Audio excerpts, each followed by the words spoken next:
修仙界大层10层最多只有10000年寿命，但陆清安是个例外，只要毁灭生机，他就能无限增加寿元。丁，摧毁灵草，寿元加1天，当前余额25万年。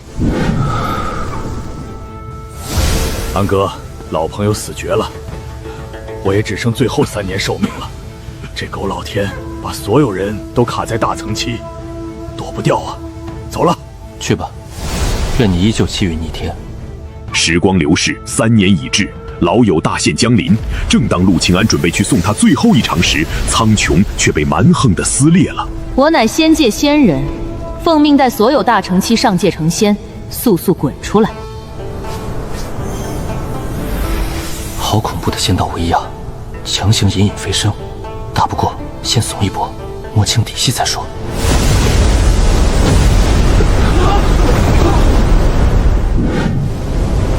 我乃皇家执事黄洪忠，这是仙丹，人人一粒，服下吸收仙气，半天之内必定成仙。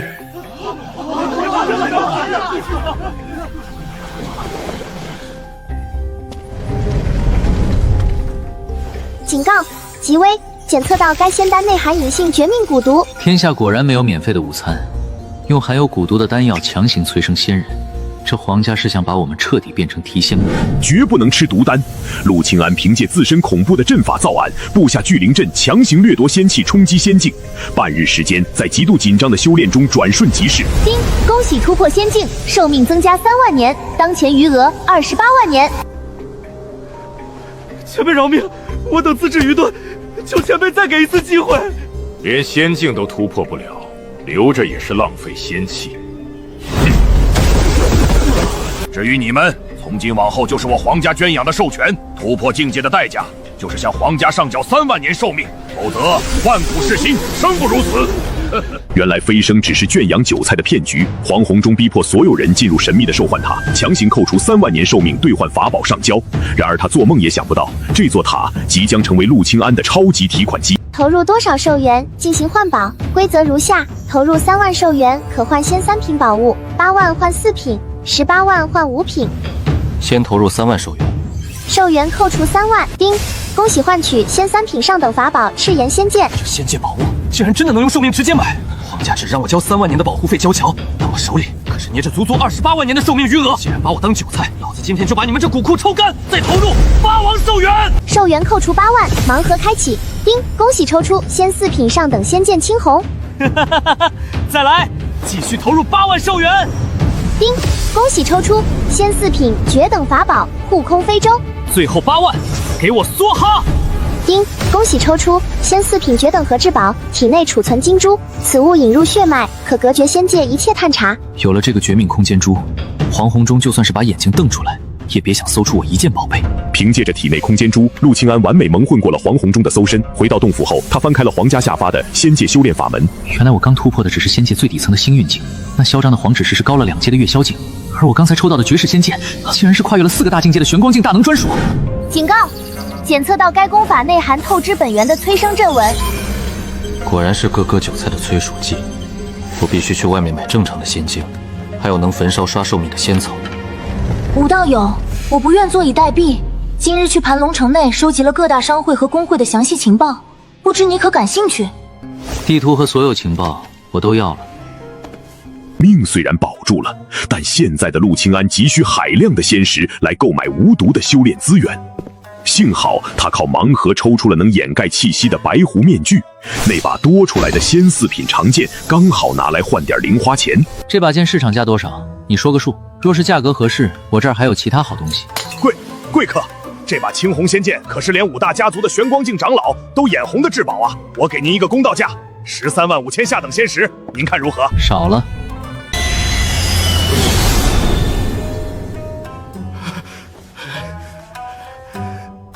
贵客，这剑14万块下等仙石，真不能再多了。行，不过仙石不用全给我，给我拿一套仙5品修炼功法和一套仙5品身法。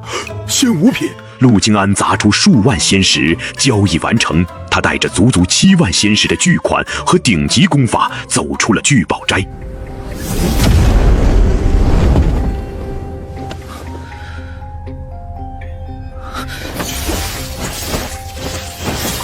预警阵法启动，反追踪阵法启动，气息屏蔽阵法启动。财不外露，带着7万仙石巨款，不多套几十个阵法龟壳，或者心里实在是不踏实。这下安全了，该去见见永福那小子了。同为飞升者，陆清安的室友甄永福被分配到了林家，兄弟重逢，境遇却已是天壤之别。安哥，林家挺看重我，发了我足足50块仙石，这25块你拿着，咱们得想办法在仙界活下去。我最近也发了点小财，这些你拿着，里面还有仙5品的功法，切记藏好。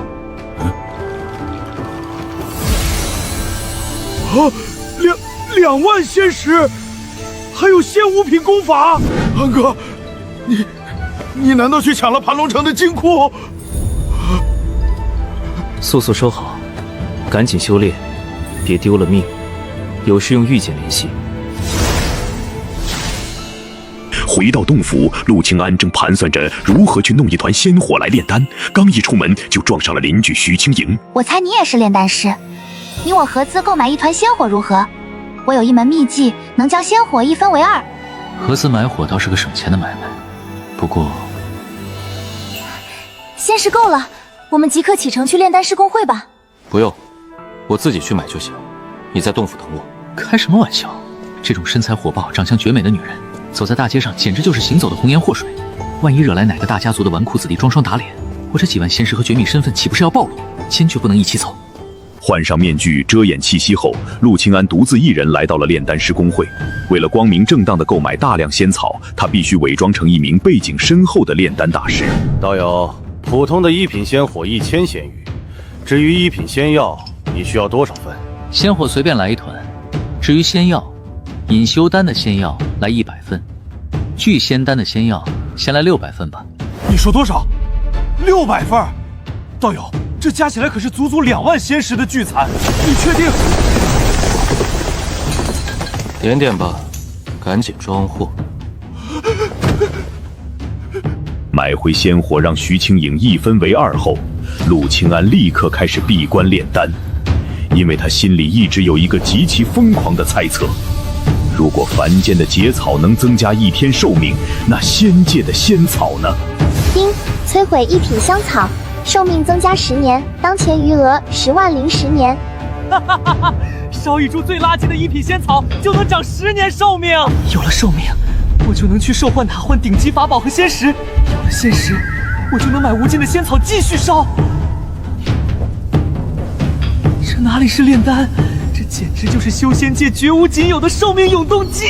沉浸在烧仙草卡 bug 的狂喜中，陆清安闭关了2年，靠着自己炼制的仙丹，他的修为悄无声息地突破到了星辉境2层。陆道友，2年未见，我有一条快速赚取仙石的途径，不知你可感兴趣？说。我们组织了一批同伴，准备去城外猎杀1品仙兽，运气好，1天能赚几百仙石。仙兽，凡间一头妖兽的生机是人类的10倍，仙界的仙兽，要是宰了1头，得暴涨多少寿命？何时启程？为了验证猎杀仙兽能否获得海量寿命，陆清安跟着大部队来到了危险的野外。为了不暴露阵法师的身份，他极其自然地玩了一首无中生有。咦，诸位快看，我好像捡到了一个阵法。这是能定位仙兽的预警阵法，天助我也！有了它，我们绝对能满载而归。诸位，随我围猎。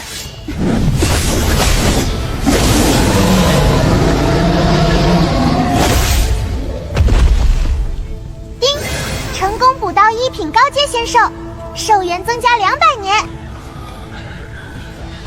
一头最垃圾的1品仙兽，竟然能长200年寿命，比烧仙草快多了。这森林哪里是险境，这分明是我的寿命提款机啊！2天时间，陆清安靠着疯狂的边缘补刀，硬生生把方圆几千里的仙兽刷了个干干净净，狂赚2万年寿命。正当他销毁了阵法，准备带队见好就收时，变故突生。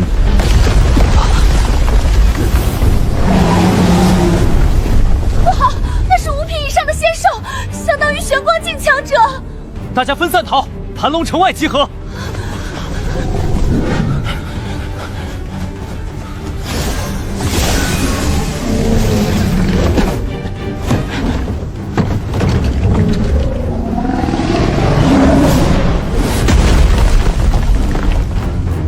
哥，他好像快死了，五品仙兽啊！还有他背上那把仙剑，咱们发财了！快过去捡漏！怕死的不够快是吧？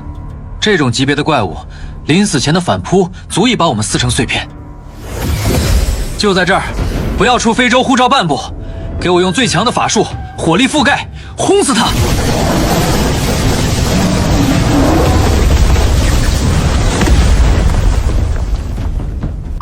听，月结击杀五品高阶仙兽，寿元暴涨10万年，当前余额32万年。这波彻底起飞了！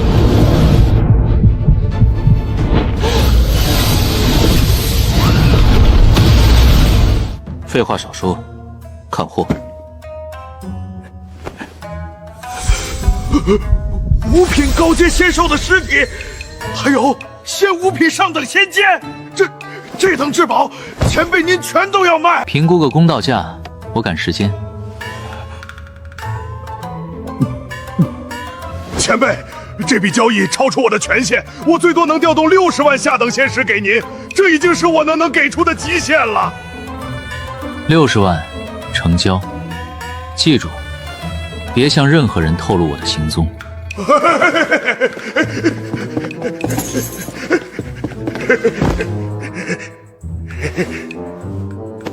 完成今天交易的陆清安迅速褪去伪装，回到城门外与队友会合。众人正兴奋地盘算着这2天猎杀的100头一品仙兽能卖多少钱。一股令人窒息的死亡威压突然笼罩全场。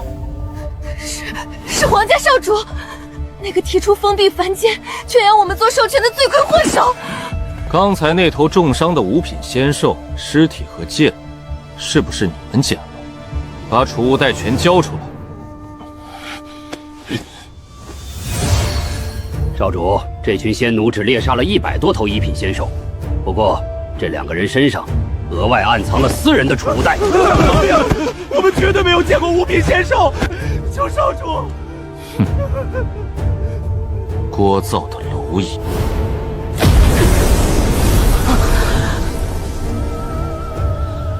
在经历了一场生死危机后，苟活下来的众人带着100多头仙兽的尸体来到了聚宝斋的1楼大厅。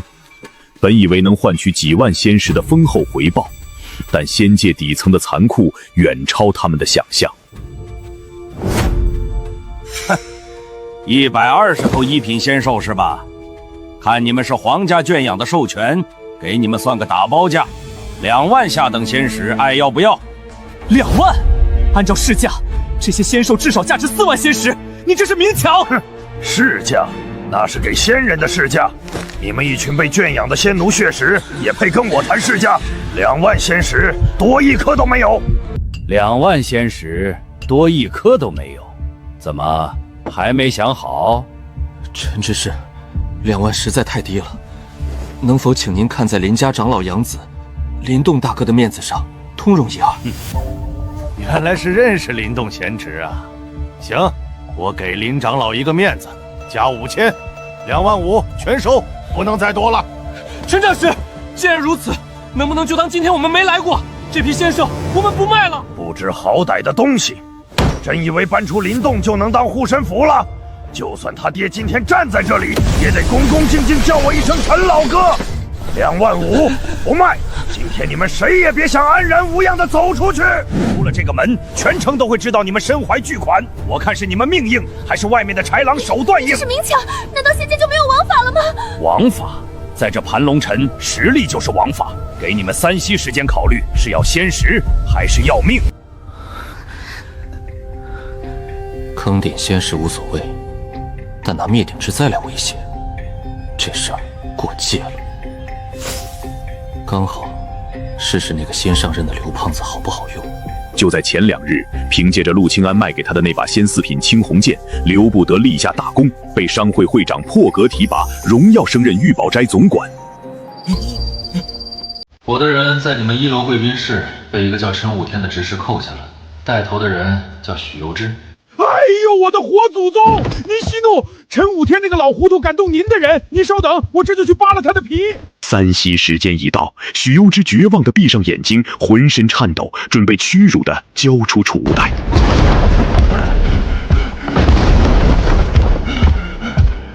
刘不得，你什么意思？懂不懂规矩？你们谁是许攸之？我是。哎呦，世上有受惊了！来，仙兽在哪儿？我给你算最高价，45000仙石。以后有货直接找我。45000？刘不得，你疯了！你敢坏我的规矩，信不信我向会长告发你？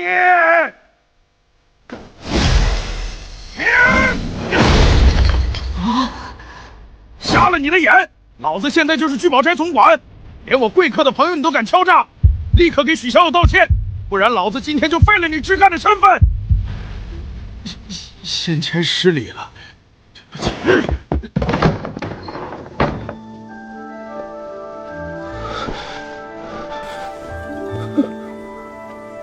队长，林动大哥的面子也太大了吧，竟然能让聚宝斋的总管亲自跑下来替我们出头。林动大哥，刚才太感谢您了！那位刘总管不仅给了最高价，还把陈武天骂得狗血淋头。啊，刘总管，我没叫啊，我连见他一面的资格都没有，你不会搞错了吧？那刚才到底是谁把总管叫来的？他还第一时间问我是不是许攸之。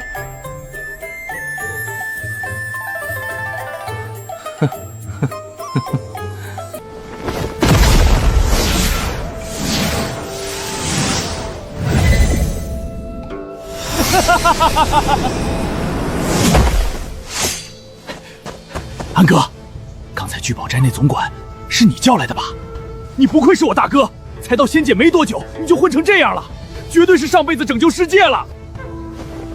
这些仙石你妥善保管，切莫招摇露富，也别急于购买丹药或修炼资源。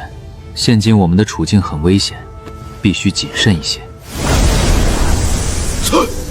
30万仙石，安哥，这太多了，我不能收啊，太吓人了。那头仙兽与仙剑是你我一同发现，我怀疑是借了你的气运，那重伤的仙兽才会倒在我面前。你就收好，争取继续突破到更高的境界。而且你不是常说有福同享，有难同当吗？如果没有这小子逆天的气运在一旁，那头重伤的五品仙兽绝不会刚好倒在我面前。这个他必须拿着。甄永福知道陆清安做出的决定不会轻易改变，他不再矫情，眼眶微红，死死将楚代抱进怀里。安顿好兄弟后，陆清安收到了商会总管刘不得的传音，皇家少主正在封查五品仙剑的卖家。好在刘不得画了张满脸络腮胡的假画像，成功把水搅浑，危机暂时解除。陆清安改头换面，来到了炼丹师公会。炼制2品聚仙丹的仙药，来2000份。前辈，你说多少？2000份？这可是足足20万仙石的巨财啊！我们分会的库房都得被您搬空了。点清仙石，赶紧装货。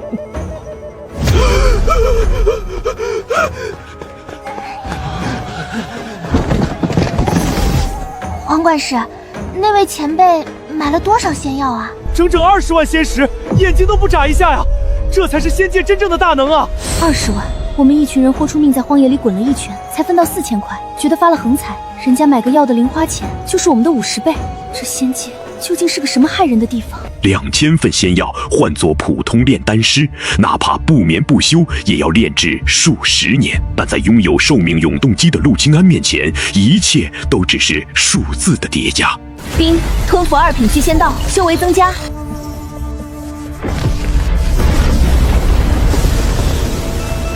耗时2年，吞了近2000炉极品仙丹，终于突破到月宵境1层，寿元上限更是暴涨到了50万年。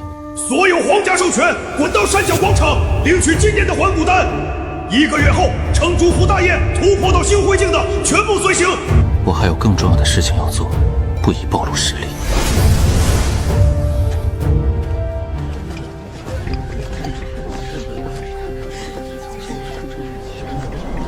听说了吗？今天清晨，林家那边的血石营彻底炸锅了，出了个超级妖孽。谁啊？也是跟我们一样的授权？叫甄真永福，入仙界才不到5年，昨晚高层例行茶叶修为，他竟然已经突破到了月宵境。现在整个林家高层都疯了，要把他当核心弟子供起来。不过听说长老们也在严密盘问他，这海量的修炼资源到底是哪儿来的？真永福，你大爷的！我给你30万是让你苟着保命的，你连个隐修丹都能忘吃。这下被林家当成妖孽彻查，要是顺藤摸瓜把我牵连出来，我的底牌全完了。真永福暴露了，运检肯定在林家主事人手里，是时候给他们立个大能的规矩了。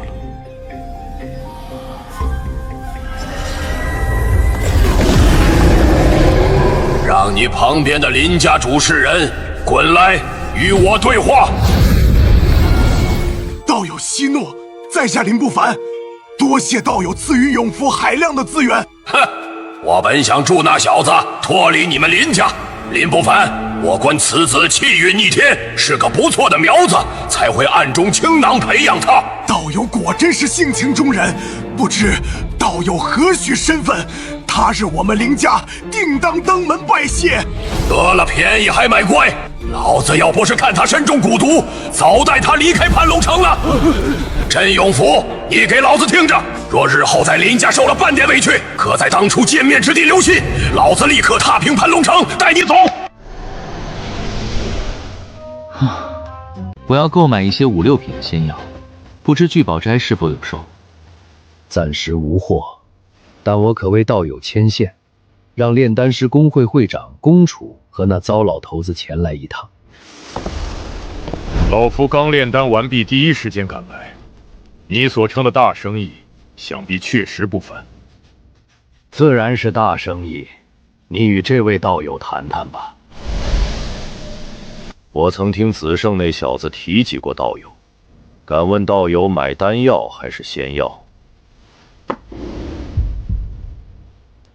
？100万仙石，全部用来买5、6品高阶仙药。行，55株，当是交个朋友。龚会长，这小辈办事机灵，我之所以一直与贵钢会合作，也是因为他当时待我态度很好。这小子确实出色，我曾考虑等他晋升4品丹师后，提拔为炼丹师工会总管。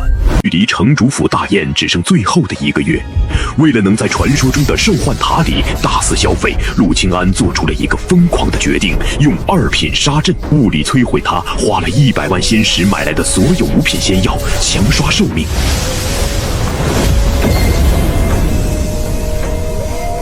丁，摧毁5品仙药，寿元暴涨2万年。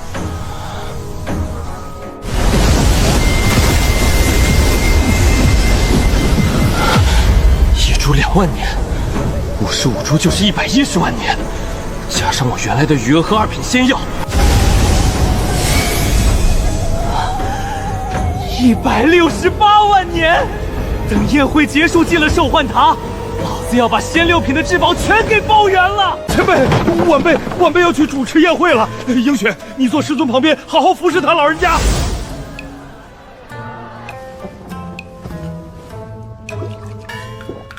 徒儿，你父亲好像有些嫌弃完师这一身味道啊。师尊莫怪，父亲他嗜洁成癖。你他妈有洁癖，你跑了，留老子一个人在这里，硬抗琉璃镜核武器的15级的生化辐射，这城主真狗啊！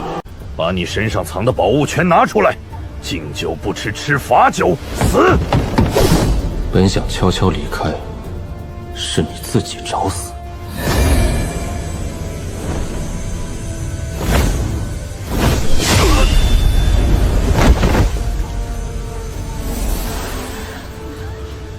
你们看到了不该看的东西，正好我的宝物空间缺工人，余生就在里面度过吧。仙6品绝等非洲，你到底是谁？你现在不该质疑我的存在，而是求我放过你。别杀我！我知道皇家很多秘密，其实我在皇家潜伏多年，是为了报仇。强者需耗尽寿元多次兑换方有可能获得，这绝不是盘龙城之人。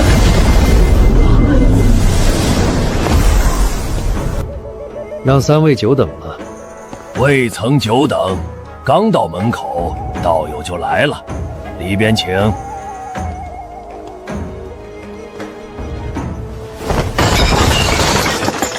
道友看看这些宝物，价值多少？如果道友愿意全部卖给我们，我可以出价200万仙石。这价格不错。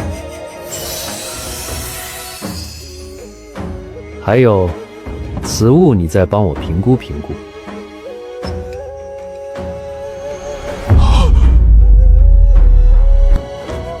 这是仙五品中等法宝，道友，你确定要卖此宝？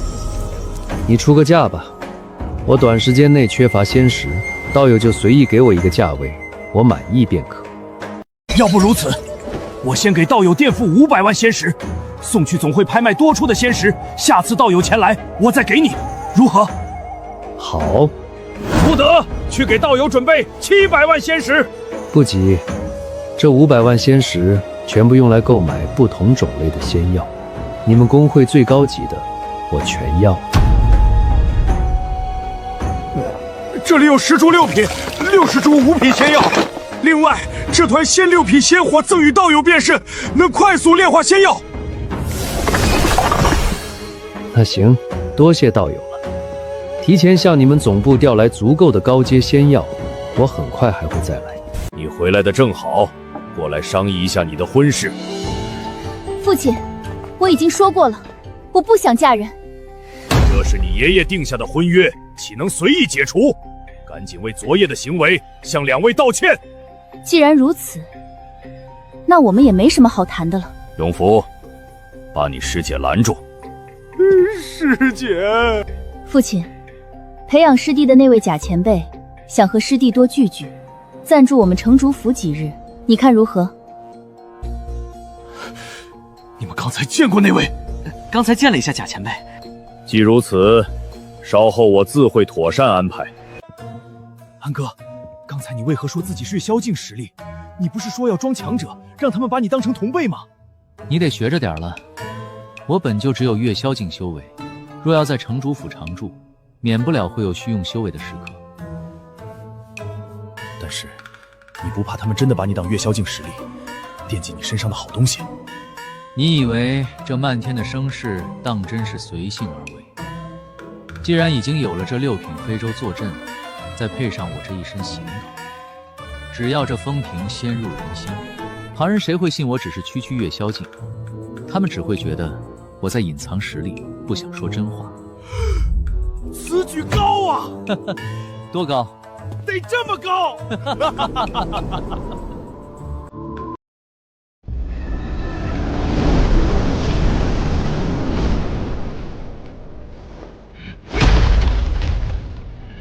经历了一夜的屈辱，黄玄宇褪去了往日的狂妄。此时的他终于长出了一颗属于枭雄的毒牙。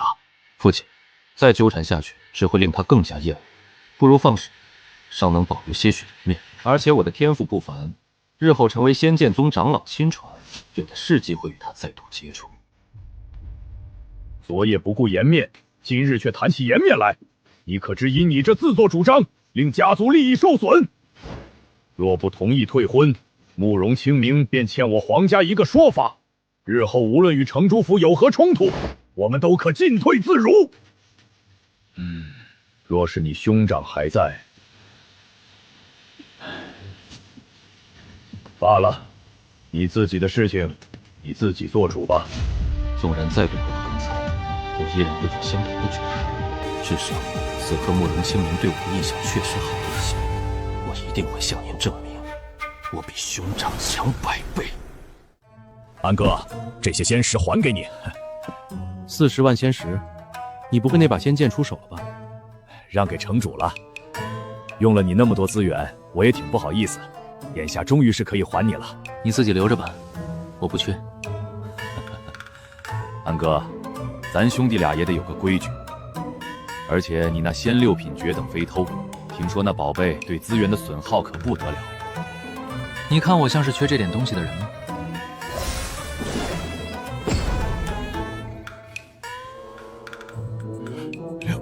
？200万仙石，昨夜我刚花了500万仙石，这区40万，你自己留着，不够用跟哥说。500万仙石什么概念？足以把真永符活埋几万遍。对于普通修士而言，这是几辈子不敢想的巨款，但在拥有无限寿元的陆清安眼中，不过是一串随时可以刷新的数字。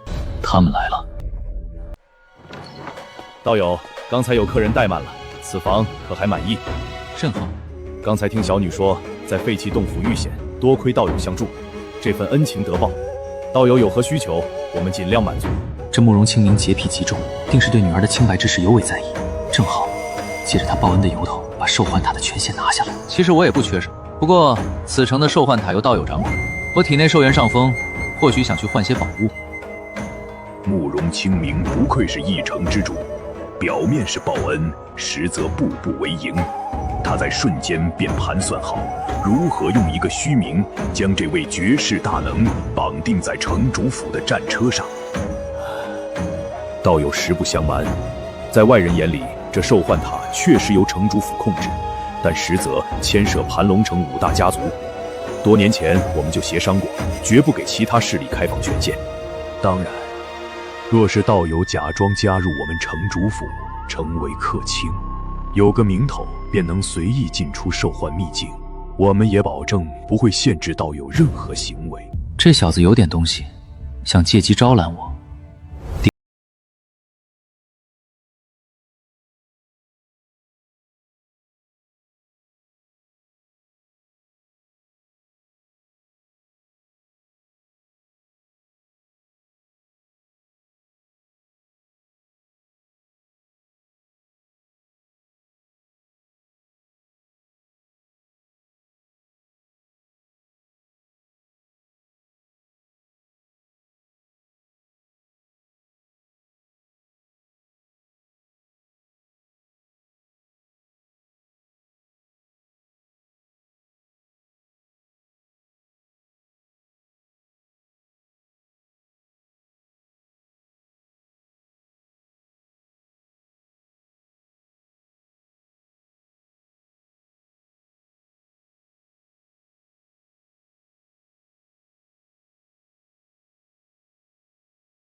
不知怎的，总觉得城主言语之间暗藏玄机，听得我云里雾里。唉，此人不简单，我也不想跟这种人说话，着实累啊。盘龙城的6方势力犹如一盘互相制衡的死局，贸然入局只会引火烧身。陆清安深知，要想获得真正的自由，就必须前往更广阔的天地。距离最近的更高级的兽幻塔，在仙剑宗山脚下的望虚城，那里有更为强大的圣灵境强者。我必须在盘龙城积蓄足够的底蕴，方能无虞前往最后关头了。给我破！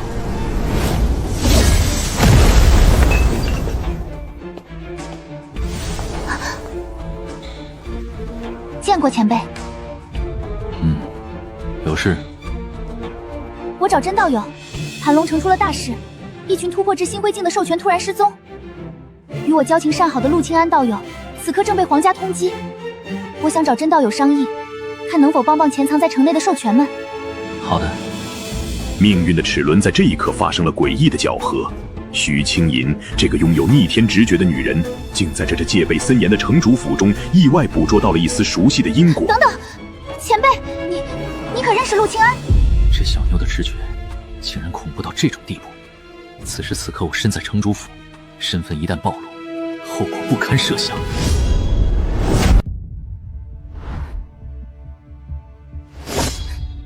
未曾测闻，何出此言？这感应如此强烈，难道他真的是？晚辈忽然心生直觉，觉得前辈是陆清安道友。直觉？你竟信这虚无缥缈之物？你认识那人，可有我这等实力？不清楚，但我的直觉向来很准。你知道的太多了。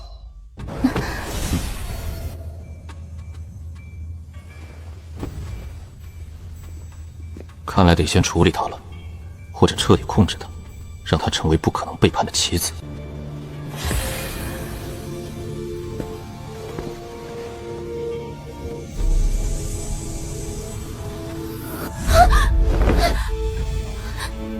你要做什么？你不会真是陆道友吧？那你打我做什么？我们不是朋友吗？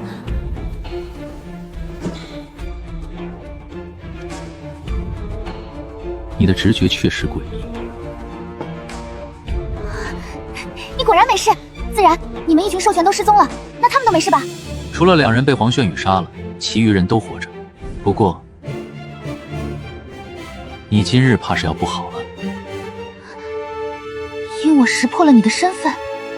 徐清莹自然不傻，他曾见过陆清安这副打扮出现在炼丹师公会，而通过黄子胜描述，这位可是身具以100万为血数仙石的神豪。他明明是来自同一个凡间的兽权，为何能如此富有？根本想象不到缘由。你倒是有自知之明，你已经威胁到我，所以我打算杀了你。如此，你知道的秘密便无人知晓。没必要吧？我发誓，我绝不跟他人提及此事。若是我说漏一个字，我便修炼走火入魔，天打雷劈，沦为万人玩物。而且，我一定会比真永福做的要好。在有人的地方，我绝对把你当做陌生人，一眼都不看你那种。你知道我与他的关系了？此刻已经明了，你应该就是培养他的那个隐藏前辈吧？那晚上我应该是替你背了锅，他要看的人是你。2大会长替真永福说话，应该也是你的授意。这小妞怎么什么都知道？发誓对我来说无用。你若不想死，给我一个不杀你的理由。我可以与你交换秘密，如何？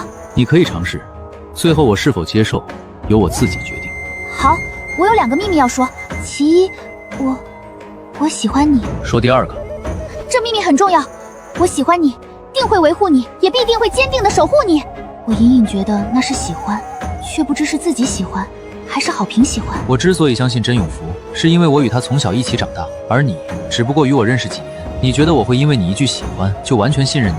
好吧，我第2个秘密是，我拥有一件特殊的宝物，此宝一旦被外界得知，我必有杀身之祸。展示给我看。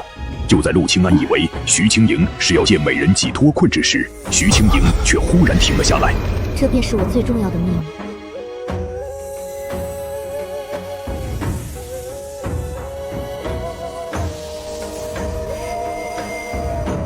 此宝瓶乃是我的半生之物，自我出生之时便与我相伴。这便是此宝瓶的主要作用，可以利用各种能量复刻一些物品。此外，我发觉这宝瓶好像拥有灵性。我的直觉并不特殊，而是每遇到紧要事情时，就会有一道念头突然出现在我脑海里，似是这宝瓶诞生的念头。此宝瓶旁人能否使用？此宝是半生之物，似乎只有我能驱使，即便至于和他处，只需一个念头便可重归于我体内。你方才提到任何能量皆可用于复刻仙石。不错，仙气、强大的热量、生机等皆可，甚至仙药的药力也行。我焚烧仙药后残留了大量药力，废物循环利用闭环了。这秘密足够了吗？其实我可以成为你的助力，甚至工具。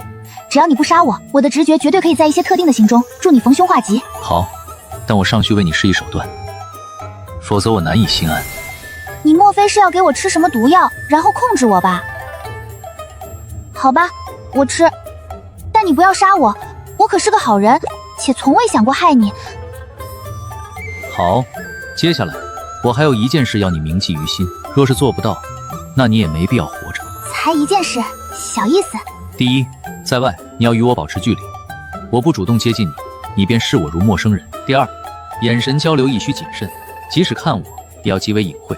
第三，你日后行事需低调，遇到麻烦能避则避。第四、第五、第四、第上、第四、第三、第下五、第四、第上、第第第第三上第100剧场，第上第100、第三第100、第100。不是只有一条吗？感情自己从未得罪过他，单纯是他太过谨慎了，所以才不想有任何交集。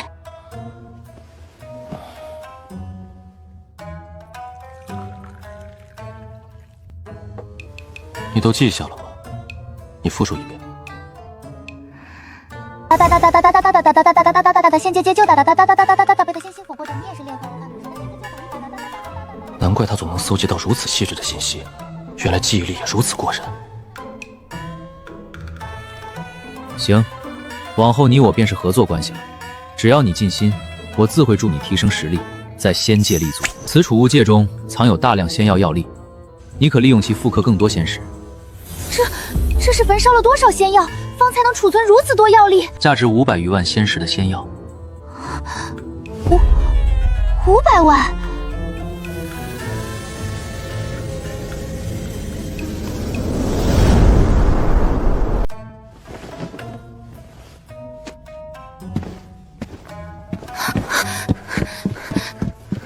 那件事，你还没有回我。徐清莹隐隐表露了心意。陆清安深知，若要他彻底不背叛，单靠蛊毒或许不够。若能善加利用这份心意，或许能更好地控制这块预警雷达。我对你尚且只有好感，未及喜欢境地。但若你日后表现得当，或许能对你有更好的改观。好的。陆清安瞥了眼笑容灿烂的徐清怡，心中暗叹，这小妞莫不是个恋爱脑？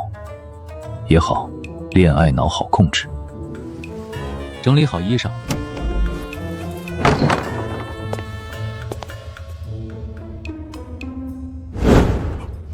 安哥，你们这大白天的，进来。在外，我依旧是培养永福的假前辈，你们需与我保持距离。待会儿去城主府大厅，徐清莹，若直觉有警示，隐晦提醒我。对，城主刚传音说盘龙城发生了大事，让我们立刻过去。陆清安立刻察觉到了诡异。原本5大家族中只有黄震天是虚寂境一层，可才过去1晚，其余4位家主竟然仿佛约好了一般，全都突破到了虚寂境。不好，我最大的底气是那面寒冰镜，可它最多只能抵御2次虚寂境强者的攻击。如今满屋子都是虚寂境，我的防御手段彻底不够用了，必须尽快再进一次兽幻塔，换取更强的保命底牌。诸位，面对此事，我等必须严控兽幻秘境。自今日起，6方势力各派精锐把守入口，绝不能给那血魔一丝可乘之机。我刚想去塔里，你就下令封锁。还有，血魔是个什么玩意儿？此血魔以人血为食，昨夜已在城中悄然灭了100人，他大概率藏匿在城中，大家务必加强警戒。失去预警了，这盘龙城要大乱了。贾道友，不知你对此事有何见解？全场所有虚寂境强者的目光瞬间聚焦在陆清安身上，所有人都在暗中猜测，这位神秘大能究竟是虚寂境10层，还是传说中的琉璃境？如慕容道友所言，这些魔族不过是虚寂境而已，实不足为惧。诸位只需细心搜寻，必能剿灭。道友有所不知，不久前有一座城池被魔族屠戮殆尽，无一人生还。仙剑宗的援兵最快也要2日才能到。贾道友，可否告知真实修为？若此次魔族中存在琉璃境强者，盘完成危矣。我真的只是月宵境修为。好吧，很显然，在这群老狐狸眼里，陆清安极其认真的真话，不过是绝世高手引入尘烟，不想多管闲事的低调之词。这次直觉有多强烈？极强，事情远非城主所言那般简单。躲在城中的魔族绝对不只是虚寂境。你可打探到血魔的底细？我已向慕容银雪问过，血魔乃魔族贵族，他们潜伏人族，靠吞噬人血来暴增寿元，继而进入兽幻塔换取绝世宝物。曾有血魔屠城100万，寿元暴增了100万年。陆清安听完，心中掀起波澜。这血魔的能力怎么听起来跟他的系统如此相似？只是相比之下，血魔杀人才长寿元，属实有些凄泪低笑。你做得很好，情报收集得很及时，以后继续保持。这盘龙城不能久留了，直觉预警短期内还没事，我们按半个月准备。我必须想办法混进城主府把守兽幻塔的精锐中，机会再进去一次。换够底牌，我们就乘坐仙6品飞舟，立刻逃离盘龙城。贾道友，这位是城内阵法师工会会长5品仙级阵法师黎明道友。久闻贾道友盛名。贾道友，不知你在阵法一道上可有造诣？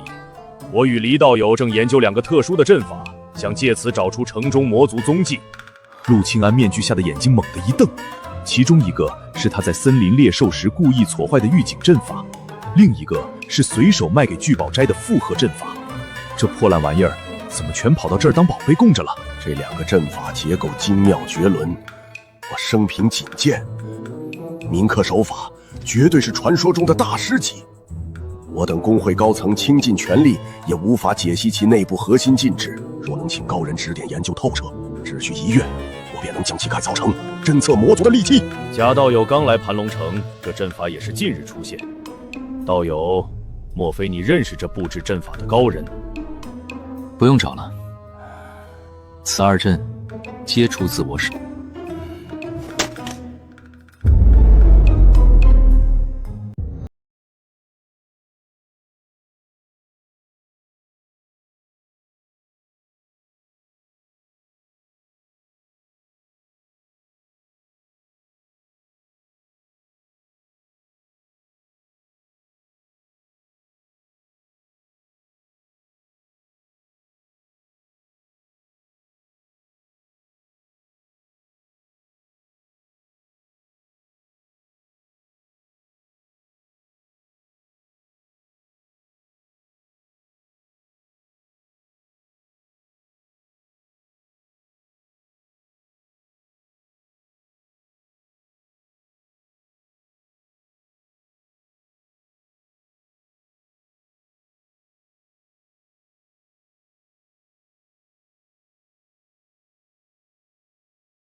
一并背了。黎明道友已研究出揪出魔族的阵法，但布阵需要大量仙药作为能量引子，价值需在500万仙石以上，各方平分。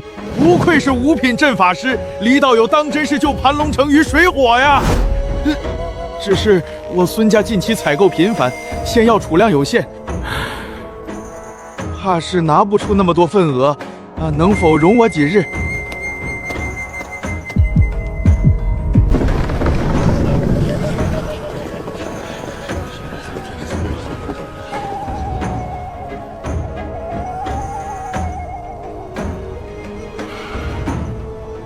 黄老哥，我最信任你。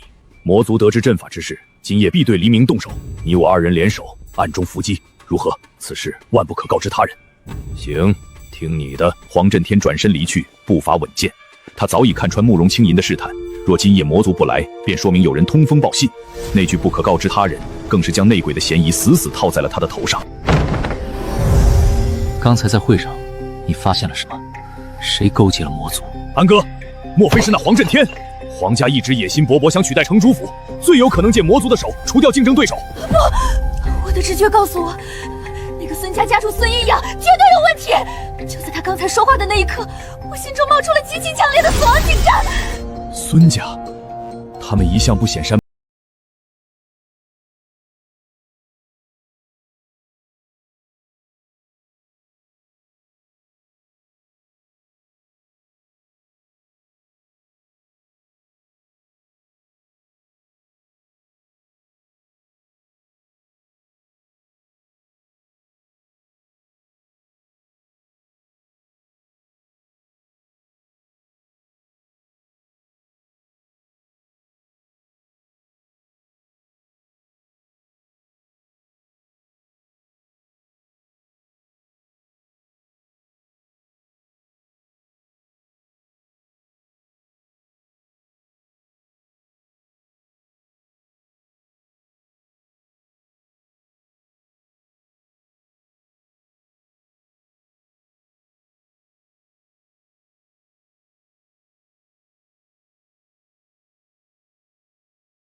城主府的防御不过如此。我去探探那个拥有仙舟的神秘人，你去斩杀那个叫黎明的阵法师，绝不能让那该死的阵法成型。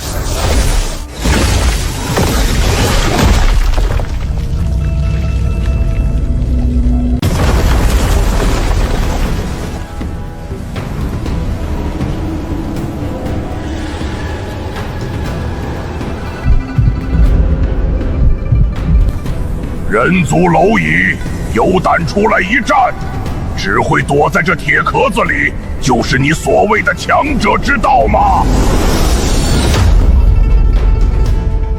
小小影魔也敢来探我的底，激怒我，你的火候还差了些。既然你们想要这份投名状，那我就送你一个终生难忘的物件。激怒我，你的火候还差了些。若我不出去，你又能奈我何？我若出手，你引以为傲的逃生秘术也救不了你的命。替我给你主子传句话：5日内魔族不滚出盘龙城，我便让你们有来无回。诸位，假道友坐镇，那些魔族宵小已不敢明目张胆。待黎道友布下阵法，这城中的阴影将无所遁形。如无意外，20日内阵法必成。陆清安已经察觉到了不对，原本只有黄振中是虚寂境，如今4大家主集体突破，这绝非偶然。尤其是那个龙家家主龙傲天，他的眼神中似乎藏着一种扭曲的死日。20日，太久了，给我死！龙傲天，你敢投魔？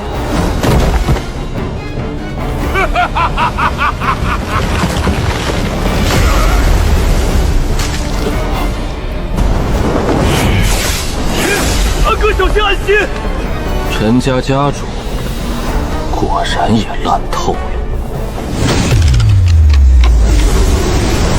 仙6品至宝寒冰镜能反弹虚寂境10层以下的必杀一击，还剩最后一次防御机会，兽换他，我必须立刻出发。道友，陈浩南竟然也被魔族控制了。若非道友实力通天，我等怕是都要遭了毒手。未曾动手，便让一位虚寂境家主形神俱灭，这种闻所未闻的手法，彻底坐实了陆清安在众人心中琉璃境大能的身份。在场之人皆有被幻魔控制的嫌疑，绝不能放走任何一个，必须逐一盘查。如果让慕容清明来查，我身上这些秘密保不齐会露馅。最好的办法就是我来查所有人。黄道友所言极是，诸位一字排开。这魔族手段诡异，这主查人我亲自来做。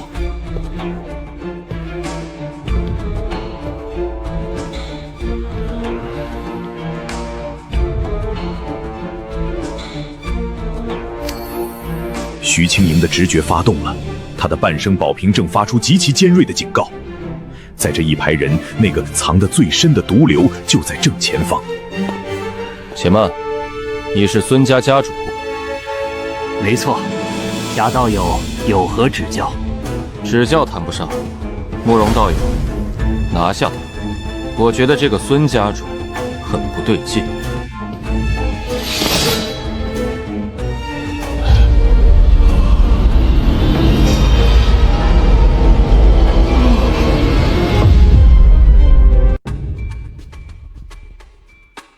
贾道友，孙某自问对盘龙山忠心耿耿，死前还第一个响应筹集仙药，您仅凭一句话便要定我的罪？孙家主，道友既然指认你，必然有他的道理，莫要妄动，否则老夫掌下不留情。若你清白，我自会还你公道。现在束手就擒。好，我不反抗，只求诸位莫要被小人谗言所误。孙阴阳是个聪明人，他知道此刻反抗必死无疑，唯有示弱求生。而众家主此时却齐刷刷地看向陆清安，等待着那个能将内鬼定死的绝对证据。贾道友，他具体何处有问题？没证据，我的直觉告诉我他有问题。先关起来，后续再说。直觉在修仙界，这种理由听起来极度荒谬，但在见识过陆清安秒杀陈浩南的手段后，慕容清明却在瞬间完成了心理建设。大能说这是直觉，那就是不屑于向我等凡人解释其中的玄奥。黎明死了，这意味着我抛出的那个搜魔大阵没人能收尾了。但这其实是件好事，既然没人懂，那这个阵法以后怎么解释，全由我说了算。道友，黎明道友已去，此阵的结构由您提供，还望道友能代为布设。代价方面，城主府绝不吝啬。可以，不过我需先行前往兽幻塔一趟。陆清安并不缺那点布阵的时间，他缺的是安全感。陈浩南那一击虽然被反弹，但也消耗了寒冰镜珍贵的使用次数。在摸清魔族底细前，他必须去塔里补充更多的保命资粮。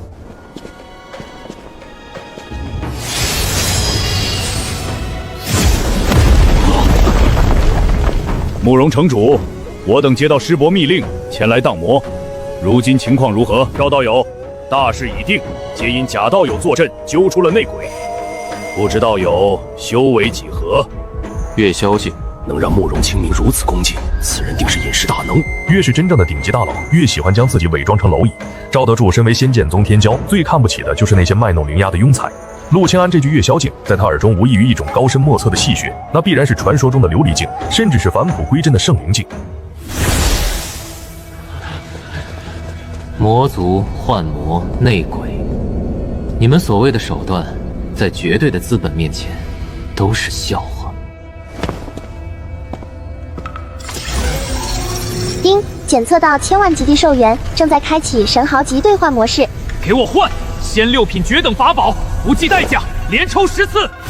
消耗100万年兽元获得天蚕宝甲镇月神印。丁，总计消耗1000万年，剩余兽元100万年。1000万年兽元换来的底牌琉璃镜，在我面前不过雅尔。安哥，出事了！刚才5名虚寂境4层的魔族死士突袭敌牢，他们疯了！一招，仅仅一招，他们竟能爆发出超越虚寂境的威能，强行劫走了孙阴阳。这气息不像是法术，更像是某种极度暴虐的爆炸。这不是修为压制，这是自爆。自爆？仙界有一种极度稀有的禁法，可以强行点燃仙6品法宝的内核，让其在瞬间爆发出超越自身1000-100倍的毁灭力。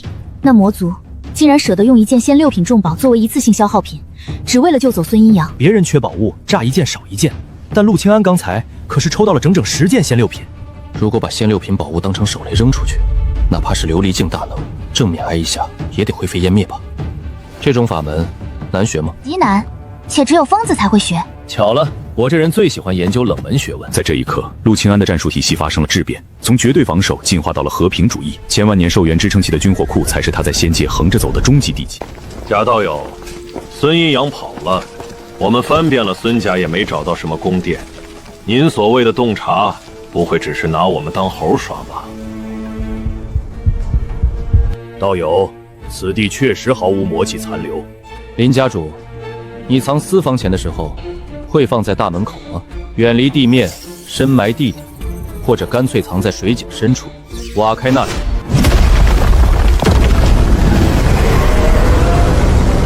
孙家地宫的曝光，让林不凡的老脸瞬间肿胀。陆清安在众人心中的形象，从疑似强者彻底升级为算无一错的救星。魔族既然已经动用了自爆重宝这种手段，说明他们急了。黎明留下的阵法虽然难，但我能补全。道友需要什么支持？我布此阵需耗费本源精血，再筹集价值500万仙石的仙药，只要药到6日之内，大阵必成。陆清安很清楚，这种阵法根本不需要什么仙药能量，但他必须借此机会继续搜刮兽元。他要让魔族知道大阵将成，逼迫那些老鼠主动跳出来对他动手。贾道有大义，我这正好带了200万仙石的低阶仙药，本是备用物资。城主，你们折现买下，这些药直接给道友送去。既然道友如此客气，那贾某便却之不武了。贾道友，500万仙石的仙药已尽数在此。此密室乃我府上最坚固之地，有隔绝神识之效，道友可安心在此凝练精血，布设大阵。道友尽管放手施为，我仙驾宗弟子已结成剑阵，魔族若真敢不知死活的杀个回堂枪，得先从赵某的尸体上跨过去。有劳。记住，此阵牵涉天地契机，凶险异常。6日之内，无论密室内传出何等动静，绝不可让任何人靠近半步。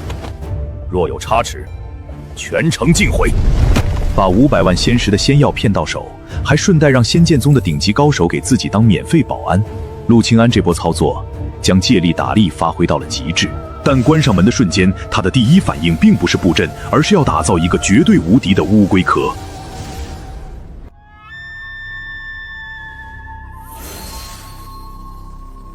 未来一段时间，魔族有概率来杀我，你们最好躲起来，如此我才不会被掣肘。那我们该躲何处？你2人暂且入内安身，里面尚有一人，黄红忠，已无修为，无需理会。原来他还没死啊！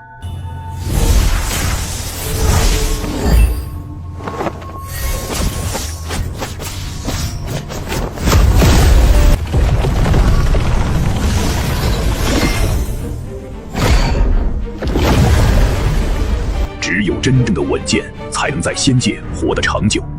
陆清安布下的最后一重阵法，乃是仙6品诀等宝物荧光阵，足以抵挡琉璃境初期强者的全力一击。再加上他贴身穿着的天罡护体甲，袖中藏着能存储并反击琉璃境中期攻击的存宫珠，还有一艘仙6品诀等飞舟。这一层层防御下来，能让攻击的敌人头皮发麻吧？这就是顶级的防御艺术。我总觉魔族没有离开盘龙城，似乎是因为此地有他们所图之物，绝非仅仅人族性命那么简单。慕容道友，可有隐情未曾告知于我？我为盘龙城万千生灵而决心荡平魔族，如今我们同为盟友，若你再有所隐瞒，致使最终局面不堪，我心寒之余离开盘龙城，那这责任便是你一力承担。却有一事相瞒，然家父临终时曾严厉嘱托，不得以不便告知他人，否则盘龙城将永无宁日。如若我告少道友，还望你不要告知他人。实不相瞒，我怀疑魔族之所以屡屡不肯离去，正是为了盘龙城内一头魔龙。魔龙？此城自我祖辈开辟以来，便由我慕容家与皇家世代守护。据祖辈所说，这魔龙是魔族那边一个顶级强者的坐骑，实力至少是寰宇境。你们祖训就没让你们定时做什么事情，比如修复封印？并无，祖训只言守城护密，不到万不得已之极，且不可轻易泄露。你们祖训还真是主打一个松弛感。方才我忽然感应到一股极强的直觉，似是那宝瓶传来了讯息，说这城内藏有一头极为恐怖的生物，不过那生物似乎即将寿终。那你可知这强大生物具体在何处？不甚明了，只能推测出个大概方位。盘龙城内。陆清安越想越觉得蹊跷，魔族既然是为了魔龙，为何要早早暴露踪迹，还要故意施展超越虚寂境5层的手段？答案只有一个，他们是在故意做给全城看，为了引来更多琉璃境的强者。解开魔龙封印，极有可能需要琉璃境强者的生命献祭。徐清莹的直觉从未失误，魔族必定会在我布阵的第6日之前动手，也就是第3日。我便设下一个瓮中捉鳖的局，静待他们入网。为了迎接魔龙死带来的海量寿元，陆清安必须去在终极决战前极限爆兵，这才特批开启隐匿法宝，让直觉最敏锐的徐清莹冒着生命危险去做了最后一次全城扫货。我走遍了整个盘龙城，几乎所有店铺的仙药都已售罄，幸而凭直觉寻至一处铺子，以高于市价的代价买了一批回来。做得很好，继续保持。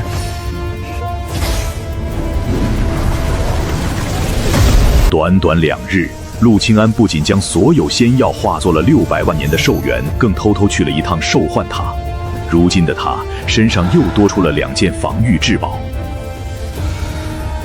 从未有过的安全感，稳了。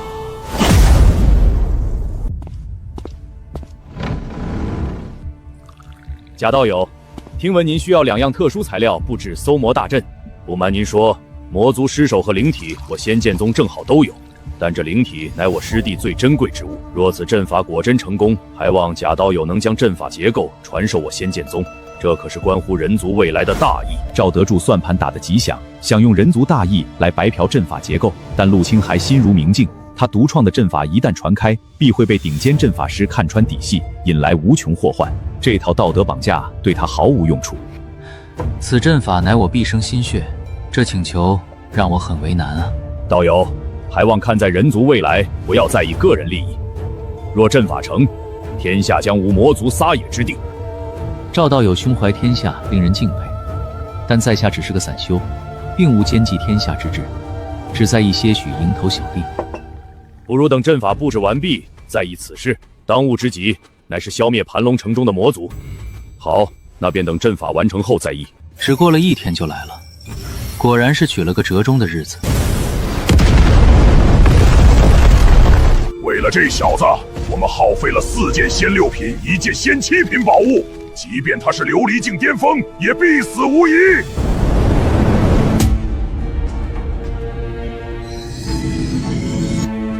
就这点本事，给我挠痒痒呢！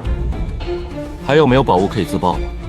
这是主上的死命令，用怒血秘术杀了他！根据徐清莹收集的情报，这些额头生角的魔族名为怒魔，他们的种族天赋怒血一旦施展，便能以透支生命为代价，强行让修为跨越一个大境界。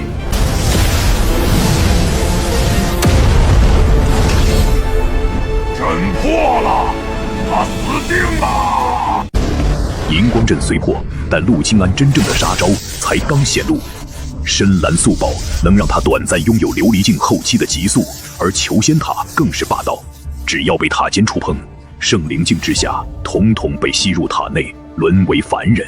既然你们的底牌出尽了，那就别走了。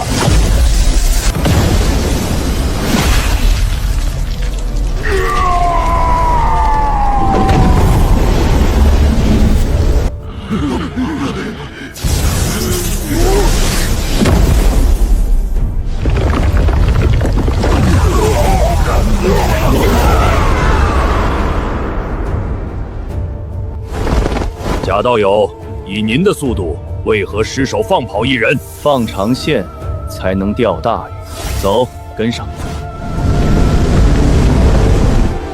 慕容清明这只老狐狸，故意用豪华非洲做诱饵，引开可能存在的魔族杀手，而陆清安就是那个躲在黄雀背后的终极猎人。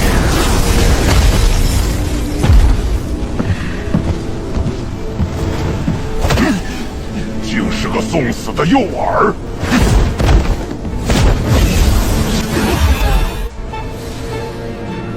上次让你跑了，这次我可没那么好心。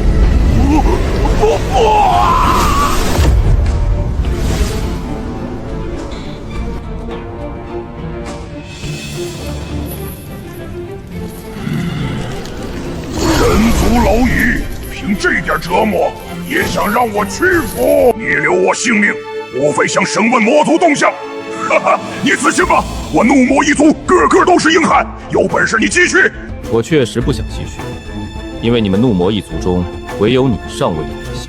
小子，休想诓我！我怒魔一族忠诚无双，岂会在你这等蝼蚁面前出卖主上？他们说，你们此行是奔着那头魔龙来的，而且还把魔龙的位置告诉了我，就在你们营地附近的石峰山下。这魔龙位置只有我们魔族知晓，连盘龙城城主也不知。你在骗我！你肯定在骗我！你的同伴都招了，你是领队，只要说出我不知道的秘闻，我饶你一命。休想！你休想从本魔爷嘴里套出一个字！陆清安看出此人已存死志，将其重新投入刑罚，转而走向另一名怒魔手下。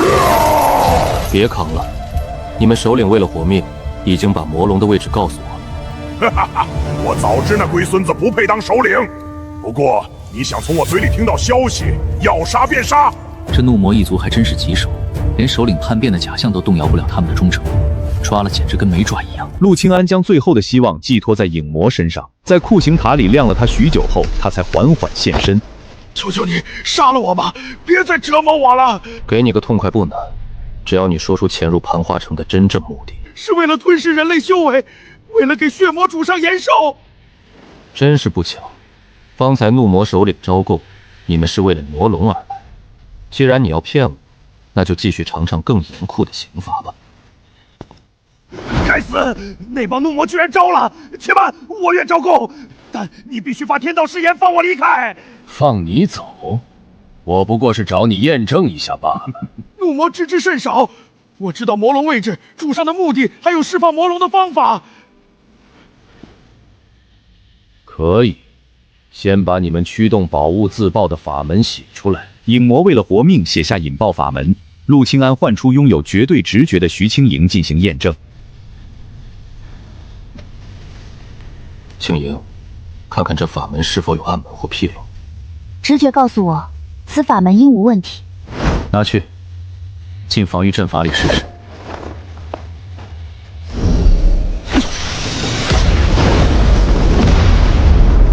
可觉身体有何异变？法门无碍，身体并无异常。很好，有了这套合武法门，定能如虎添翼。接下来该去摸清底细了。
紧接上回，陆清安得知血魔布下仙七品大阵坑杀琉璃境强者后，动了对魔龙补刀赚取天价寿元的贪念，继续质问影魔：魔龙现在什么状态？人族可否直接靠近斩杀他？斩杀魔龙？前辈莫别说笑，那封印乃上古禁忌，阻绝一切活物死物，人族根本无法穿透。等封印磨灭，魔龙自会神形俱灭，您何必亲自动手？那你们魔族又打算如何解除封印？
来到盘龙城外释放，在影魔神魂中种下雷霆禁咒后，冷然离去。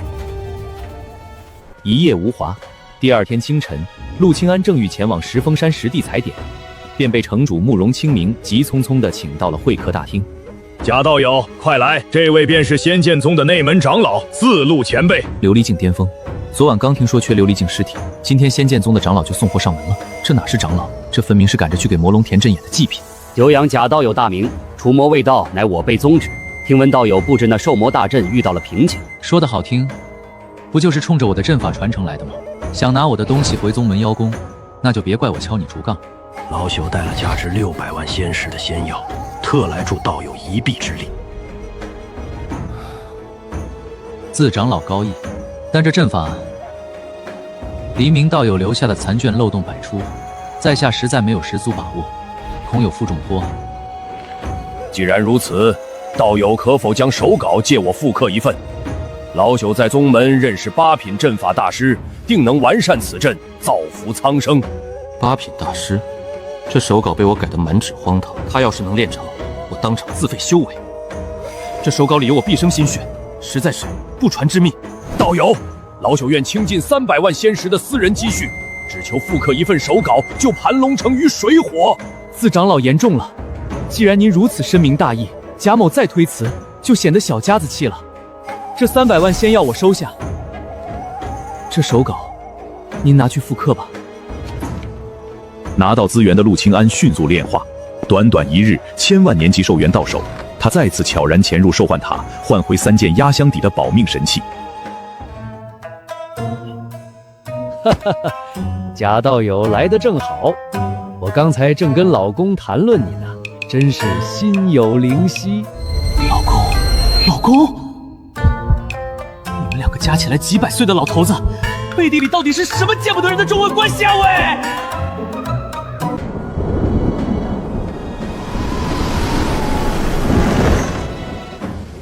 贾道友，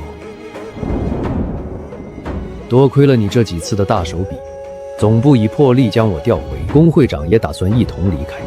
日后在这盘龙城，你可以直接联系新接任的黄子胜。如今盘龙城局势诡谲，2位此时抽身，的确是明智之举。仙药调配的如何了？刚好凑齐300万仙石的仙药。实不相瞒，总部对盘龙城的支援已经全面收紧，不少炼丹师都在连夜外逃。以后想在此处大规模调集资源，难如登天了。山雨欲来风满楼，连最重利益的商会都开始不计代价的撤离，魔族的杀局看来已经成型了。既然如此，做最后一笔交易吧。这2件法宝换这批仙药，用赤灰的法宝套现，再炼化成兽元。在魔龙大劫爆发前，我必须把底牌滚到最大。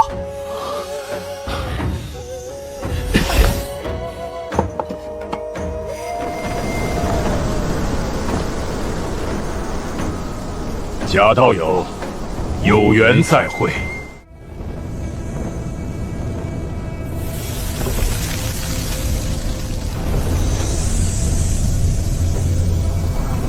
丁，仙药炼化完毕，兽元储备大幅增加。耗时3天，仙3品搜魔大阵终于完成。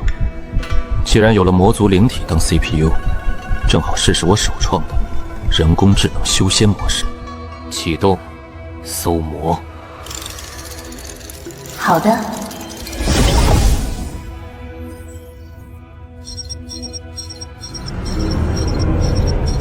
找到了。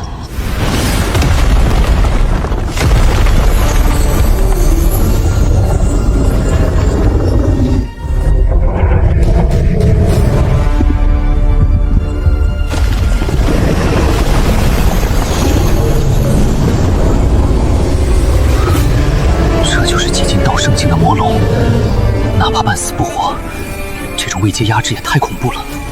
竟有人类，杀了他！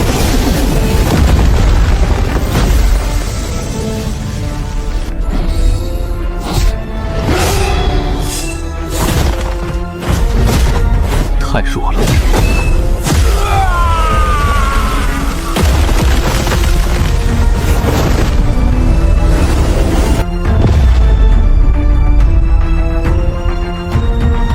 都给我进去！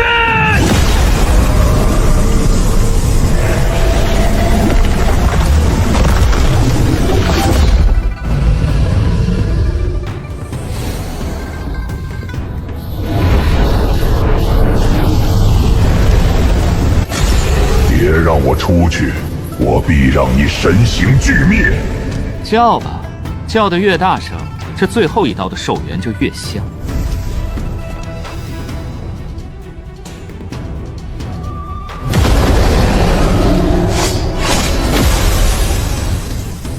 强力封印阻绝一切活物，步步上最后一刀，天价寿元就拿不到手，这哪能行？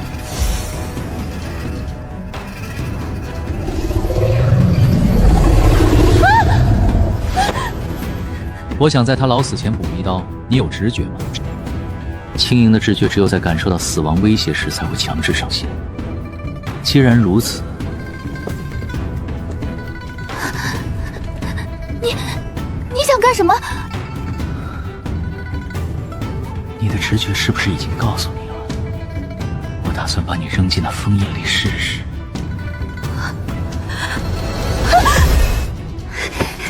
有了，我知道该怎么进去了。这封印排斥一切靠近的生灵与物体，但它有个特性，如果使用同属性的能量或者阵法去贴合它，排斥力就会降到微乎其微。你明白我的意思吗？做得好，我大概知道该如何应对了。原来如此，他们收集强者躯壳，是想以同属性能量同化阵基，重新稳定阵基。火属性极强排斥性，最关键的是它的能量结构，内部疯狂收缩挤压魔龙，外部则极度膨胀抗拒外物。只要我造一个双层嵌套阵法，外部炽热膨胀骗过封印融进去，内部极寒收缩将自爆法宝的能量压缩到极致。这买卖理论雏形有了，现在就差推演核心阵纹了。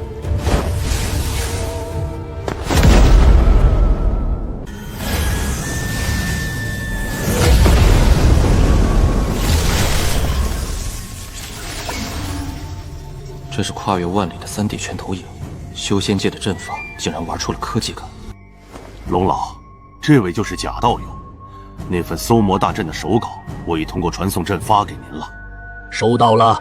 若这位贾道友真能构思出这种奇阵，绝对是旷世奇才，老夫这就研读。那份防盗版手稿被我强行删改，塞满了逻辑死胡同。他堂堂8品大师要是能看懂，我当场把这密室的石头啃了。好奇妙的阵道结构，贾道友，这其中有许多连老夫都难以参透的绝妙死局。他日你若来虚空城，老夫愿为你担保，免去考核，直升8品阵法师。年考直升8品，贾老友，你这阵法造为，竟连龙老都自叹不如。坏了，这老头把防盗的乱码当成高深莫测的阵法哲学了。既然他这么上道，我正好白嫖一下杀龙阵法的难题。龙老谬赞。其实在下正被一个新阵法困扰，我想构造一个外部利用火属性极端膨胀，内部利用冰属性极端收缩的阵法，将这2种极端能量调回，不知该用何种高级阵纹桥接。外部膨胀，内部收缩，冰火同源，这完全违背修仙界阴阳相克的常理啊！你这般构思究竟有何奥妙？世间万物皆由极其微小天地精子构成。受热时极子运动加剧，体积膨胀；遇冷时极子运动减缓，体积收缩。这便是最基础的法则：热胀冷缩。只要在阵法外部加热膨胀，同时在内部制造极寒收缩，将狂暴的能量借此压缩至极点。一旦临界点被打破，便是毁天灭地的内爆。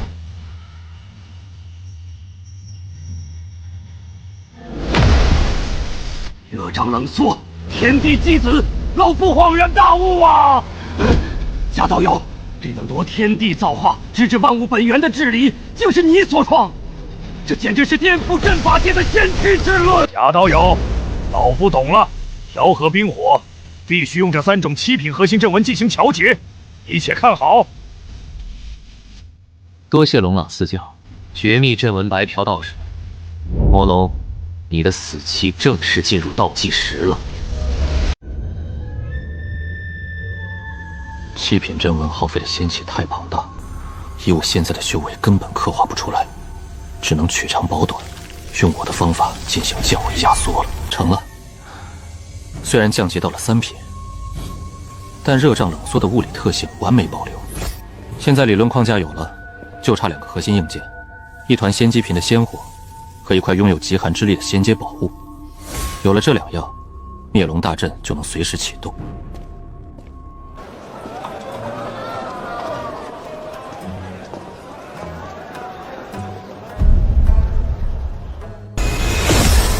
贾前辈，实在抱歉。你要的仙器品、仙火和极寒宝物，盘龙城根本没有库存，而且总部那边不知为何收紧了资源，连调货都不批了。不过前辈您之前寄拍的玲珑塔议价成交了，除掉手续费，这里多出300万仙石，请您清点。知道了，多谢刘主事。有钱却买不到核心材料，这沙龙大阵就组装不起来。聚宝斋断货了，看来只能去薅仙剑宗的羊毛了。自陆长老的兜里绝对还有好东西。自道友，我拿这300万仙石，买下你手中剩余的仙药。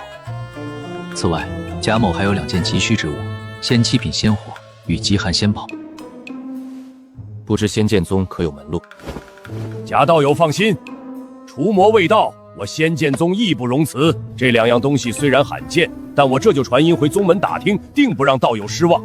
这位贾道友阵法造诣深不可测，连龙老都赞不绝口。只要帮他弄到这2样宝物，顺势让他欠下一个人情，再邀请他加入我仙剑宗，绝对是大功一件。那就有劳自道友了。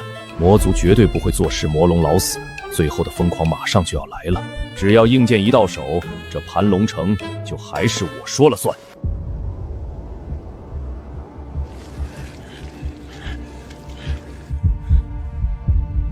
盘龙城那个戴面具的神秘人到底是从哪儿冒出来的？我精心培养的死士全折在他手里了。若是表哥再不来，我们就真的只能看着魔龙大人在封印里化成灰烬了。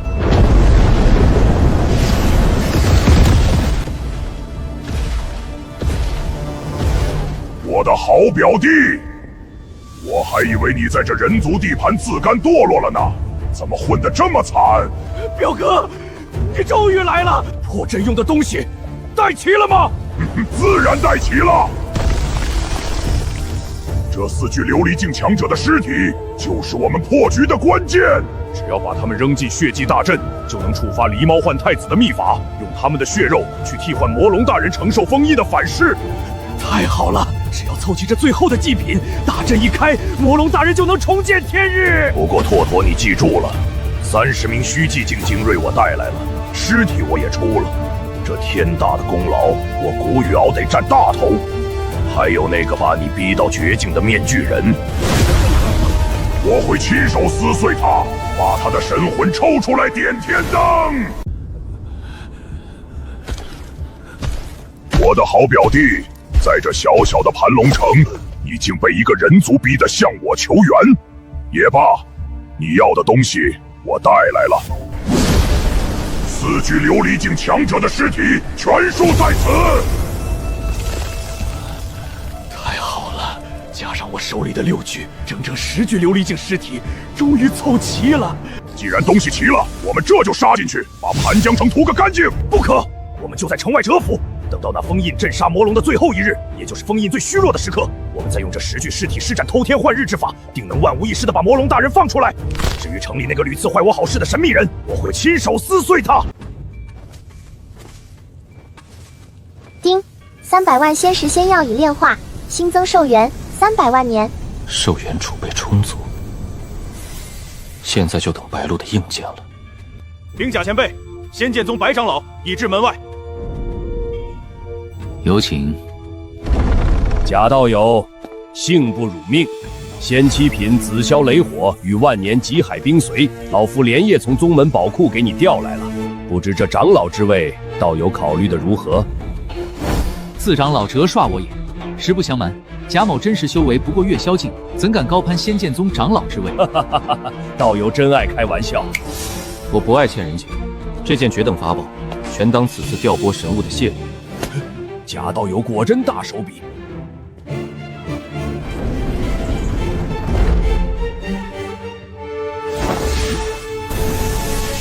紫霄雷火入阵，极寒冰髓镇压。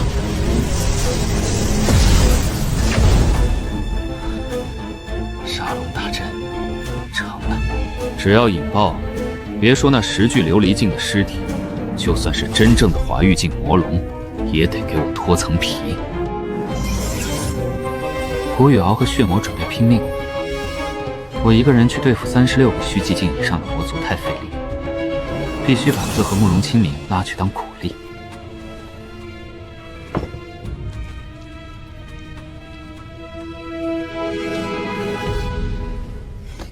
诱饵做好了，走，撩人去。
不好！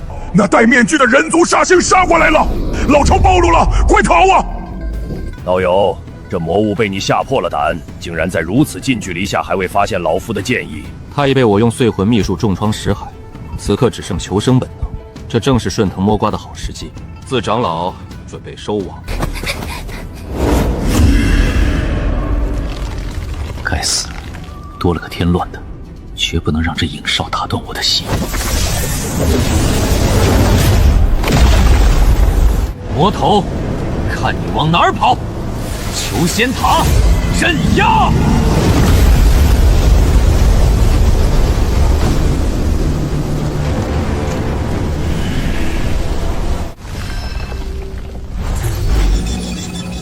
表哥，不好了！派出的3组影少，一瞬间消失了2组，最后一组发出了绝命预警，我们被精准锁定了。不可能，此处有仙气瓶隐匿阵遮蔽，他们凭什么能精准撞到这里？难道传哨是真的？他们真的造出了人工智能搜魔大阵？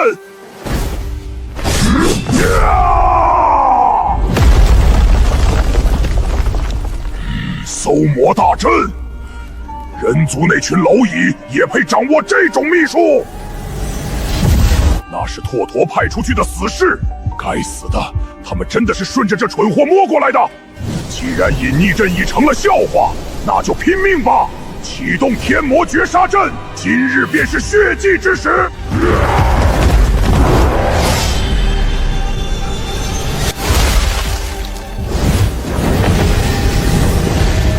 自长老，洞内魔气已成潮汐爆发之势，定是主力进出。慕容城主，立刻收网！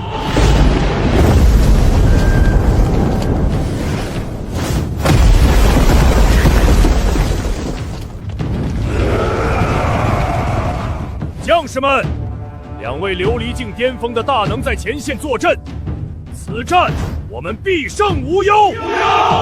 随我上！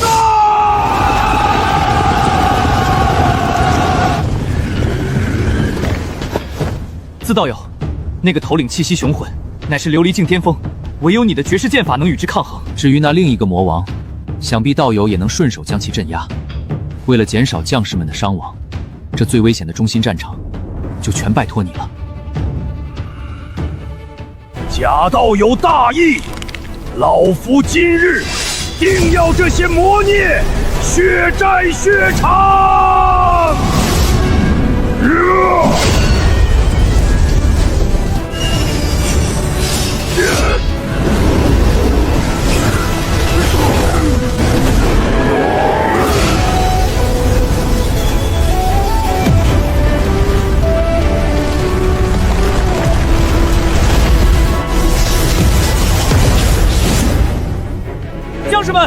四长老已凭一己之力拖住魔族双王，大家随我从侧翼迂回，全力清理这些虚寂境的小喽啰。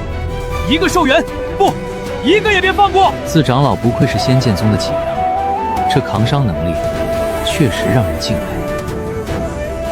这波残血补刀的收益，我就当仁不让了。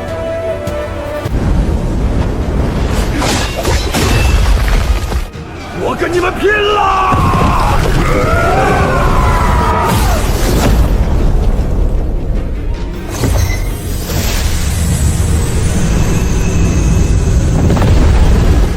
一个虚寂境魔族进账100万年寿命，如果是自爆后的残渣，能量转化率就太低了，这笔账不能算错。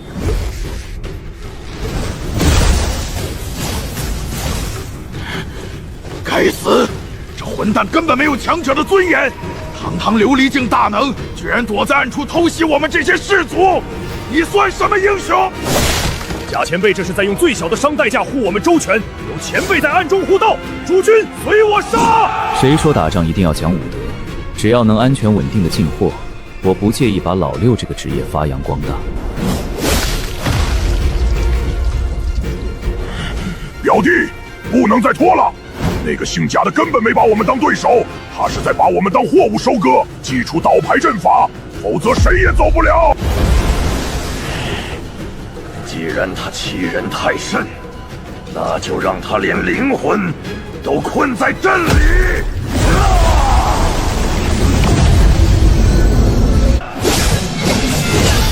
贾道友，他在强行启动仙气品杀阵，快去夺了阵盘，万不可让出阵法合拢。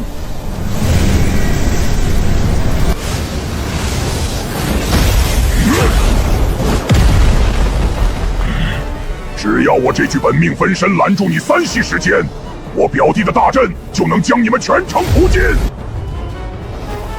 用本命心血凝聚分身来强行拖时间，为了阻我，你们还真是下了血本。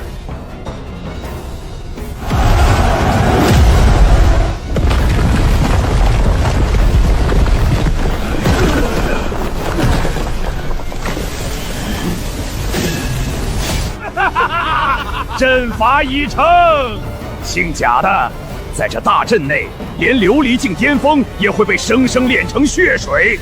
我看你现在还拿什么偷人？现在给我跪下受死！贾道友，老夫的灵力运转不畅，这阵法等阶太高，快想办法破局！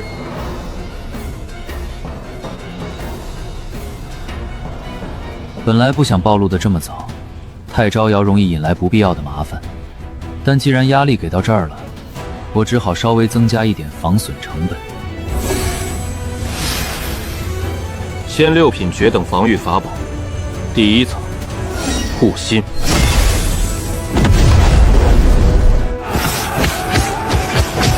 第2层加固，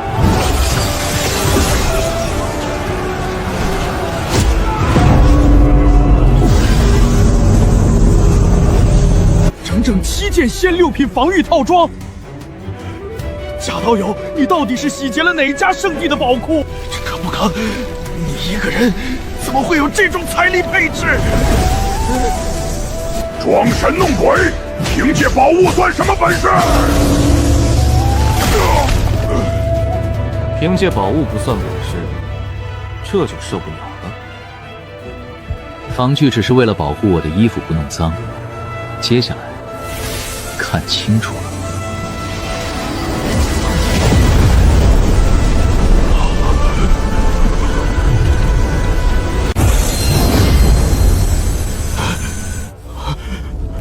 怎么如此多宝物？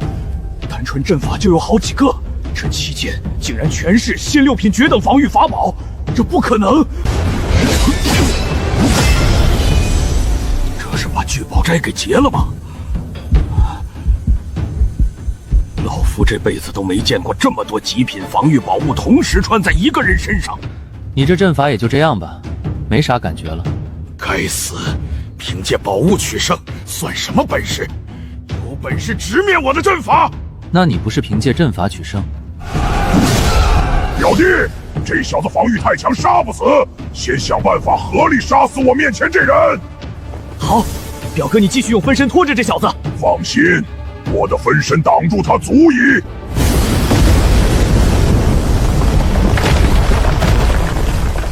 假道友，阵法威能全压过来了，务必赶紧斩杀那魔族破阵。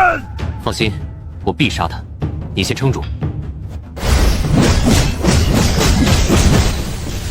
分身战力不及本体，只要过了这一关，古拓拓就没危险了。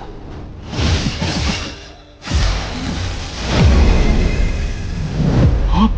八件仙六品攻击法宝，不好！他要让宝物自爆，那是我族的自爆法门。你疯了！居然用这么多仙六品绝等宝物自爆，暴殄天物！宝物没了再赚便是。给我爆！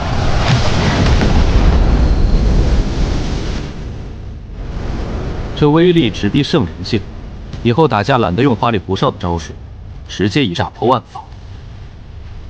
必须要积攒更多宝物。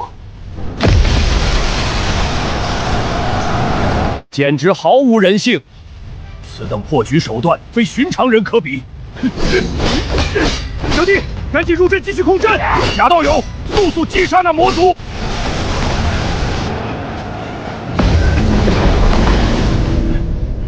混账！这仙丝品防御阵坚不可摧，有种你进来呀！假道友，他又把阵法威能压过来了，得想办法。这乌龟壳太硬，看来只能把老底都拿出来了。小子，没招了吧？你刚才肯定已经把极品宝物用光了，乖乖认输吧！不知死活！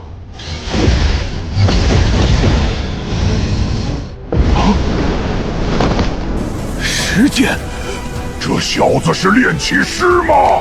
虽然心疼，但杀了这些魔族，浩浩的宝物能几倍赚回来。怎么不笑呢？表哥，救我！这阵法防不住石剑啊！该死的，我怎么救你？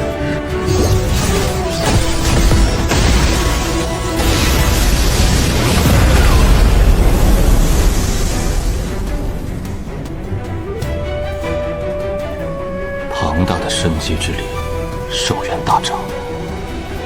副将死了，还剩一个最强的。这人族怎么比魔族还可怕？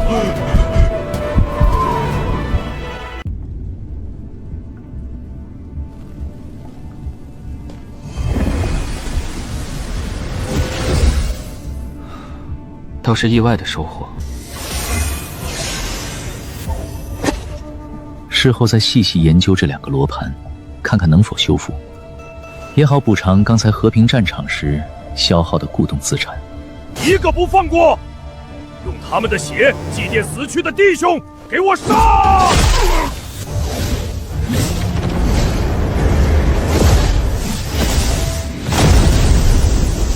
慕容城主他们想杀光魔族泄愤，我可不能让他们得手。死人一文不值，反正进了求仙塔也是死路一条。等这里事情结束，又能大赚一笔寿元，颗粒归仓，绝不浪费。孙阴阳，你无路可逃，背叛人族，勾结魔孽，罪无可恕。诸位，城主。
替你死去的妻儿复仇，就是我亲手杀了你的妻儿，而且在杀他之前，我还狠狠玷污了你的妻子。谁叫你当年抢走了她？明明是我先认识她的，这是你欠我的！畜生，老子要将你千刀万剐！抓住他，别中计！想杀我？你们有机会吗？黄震天，你也想亲手为妻儿复仇吧？但我实在太害怕了，我怕你未及动手，我便吓得手抖自尽了。到时候你连手刃仇人的资格都没有！你们都给我停下！谁也不许插手！老黄，你切莫中他的圈套，他在找垫背的，不用你管，这是我的家事。兄弟，此生我未曾求过你，这次算是我求你了，我要亲手活劈了他。来吧，老子给你决斗的机会，但你可要小心了，因为我会像杀你老婆一样再杀你一次。我等这一天等太久了。日来！你不要命了，那是燃命技术。在他死之时，我便已经死了，如今大仇得报，我也该去陪他们母子了。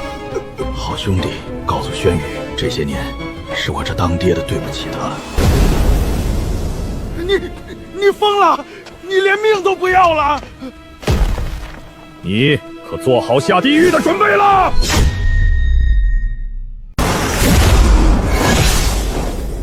听不到厮杀声了。思路和古雨敖都是琉璃镜，速度太快。如果真让古雨敖这个主将跑了，那可就亏大了。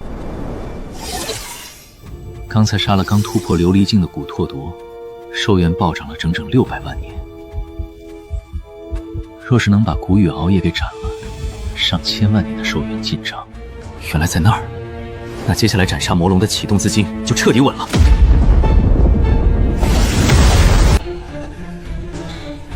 竟然能凝固虚空，放缓时间流露，不愧是仙七品绝等宝物，难怪自路刚才不用。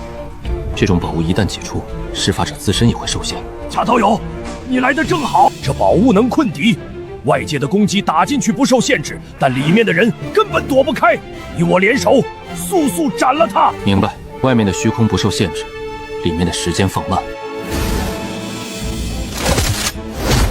这简直是完美的双打靶场，正好给我补刀的绝佳机会。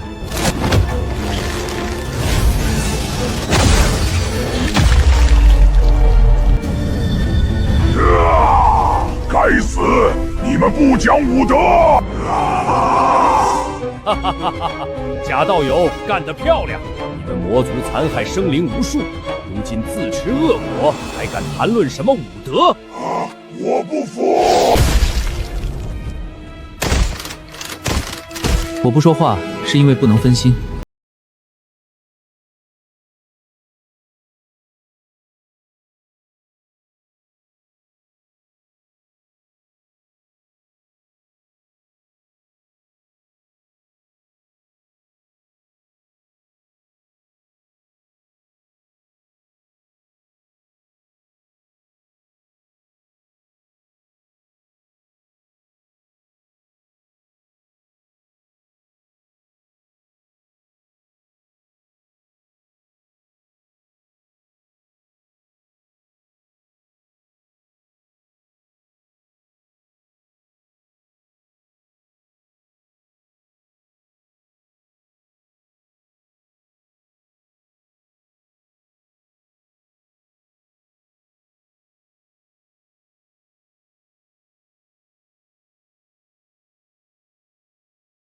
击杀一个琉璃镜主将，寿元居然直接暴涨了900万年，加上之前副将古特伯的600万年，光是这2个头目就让我进炸1500万年的寿元。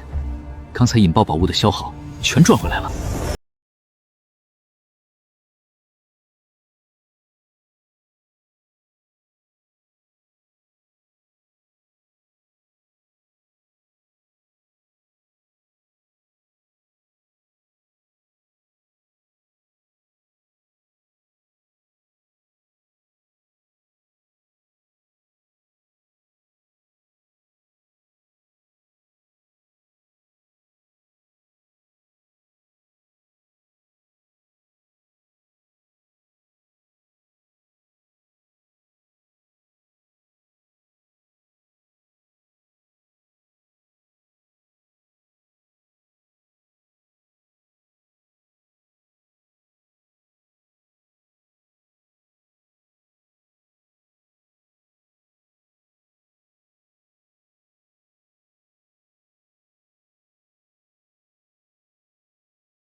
急需闭关打坐，就先回城主府了。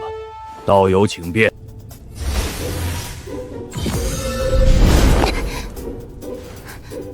结束了吗？大获全胜了吗？所有魔族已被诛杀，一个也未能逃脱。太好了，我就知道你肯定行。你用直觉感应一下，未来是否还有魔族会阻碍我诛杀魔龙？我的直觉告诉我，盘龙城附近已无魔族踪迹。至于魔龙的情况，没有明确的危险感应。魔族已清，所需的阵法材料明日就会送到，距离魔龙丧命之日还有时间。猪龙计划稳妥了，此次行动你表现得很好，若不是你配合，我无法全歼魔族。没事，以后若有类似之事，你尽管吩咐我便是，我很乐意能帮到你的。奇怪，他只是夸我一句，我心跳怎么这么快？当初我就该早点跟他站一边，还躲什么躲？待我诛杀魔龙之后，你便自由了，你可以去仙剑宗修炼。杀完魔龙，我便不再用假道友的身份行事了，我会换一身装束，继续在盘古城潜修一段时间。自由？那你呢？我看情况，短时间内不会去仙剑宗。不要！我不去仙剑宗。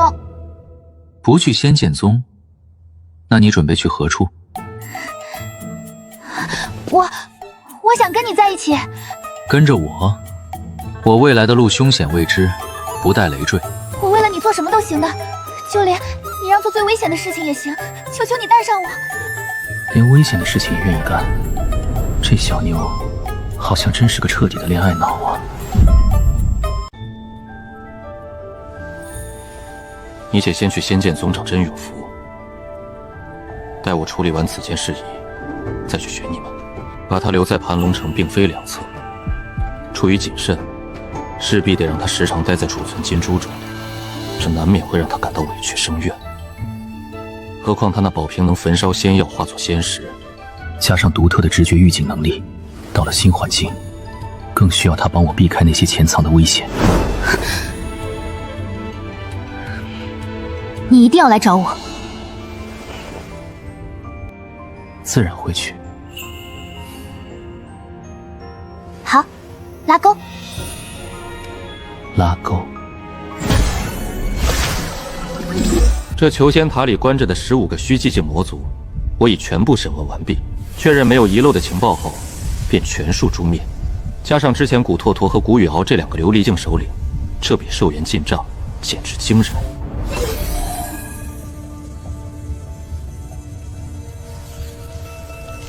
2800万年。若将这些寿元全部换作仙6品绝等宝物，足足能换28件。此次行动虽然损耗了10余件宝物，但从这些魔族身上搜刮来的战利品正好抵消了损失。有了这些底气，击杀魔龙再无阻碍。这2份仙7品阵盘受损严重，以我现在的阵道修为根本无法修复，恐怕得等我突破至天眼境，成为4品仙级阵法师才行。等灭杀魔龙之后，必须潜心修炼一段时间，至少要先将修为提升到玄光境。贾道友，你要的极寒宝物和阵法材料已经全部备齐了。多谢自道友。至于这极寒宝物和材料的费用，若道友需要仙石，我倒是可以支付。昨日从古拓拓他们身上，我搜出了200余万仙石。其实我正有一事想与贾道友商议，便是昨日你抓入塔内的那些虚寂境魔族，不知道友是否已经尽数歼灭？已然全数诛灭。那可否将这些魔族尸体卖给我？这些尸体对你们或许无之大用，但对我们仙剑宗之人来说，带回宗门却能换取不少贡献值。何必言卖？道友既已连夜帮我备齐所需宝物，这些魔族尸体便送与你处理便是。大家算是合作两清，日后若去仙剑宗，少不了要请他引荐，他也能从中赚取更多贡献值。这些尸体对我已无用处，留下也只会发臭。做个顺水人情送给自路，全当结个善缘。贾道友，那搜魔大阵不知是否还会继续布置？如今盘龙城内的魔族已被清剿干净，龙老那边依旧没有进展，老夫担心道友会就此放弃此阵。我还在尝试，毕竟事关人族未来。不过构思中依旧有不少死胡同般的难题无法解决。若实在不行，也只能作罢。其实，我一开始努力研究此阵，并非完全为了布置成功，还有一个最大的目的，是为了引出隐藏在暗处的魔族，将其一网打尽。这也正是此阵法手稿中有如此多破绽和问题的原因。原来如此，道友此计甚妙，难怪阵法漏洞颇多。既然盘龙城魔族首恶已除，那道友再多尝试一段时日，若真无可为，也只能作罢。双重借口完美闭环，不久后把魔龙补刀完毕，我就可以把搜魔大阵拆了，把里面的材料分解出来，还给仙剑宗，从此安心在盘龙城安静发育。贾道友，我有一件关于魔龙的私事，想单独和你聊聊。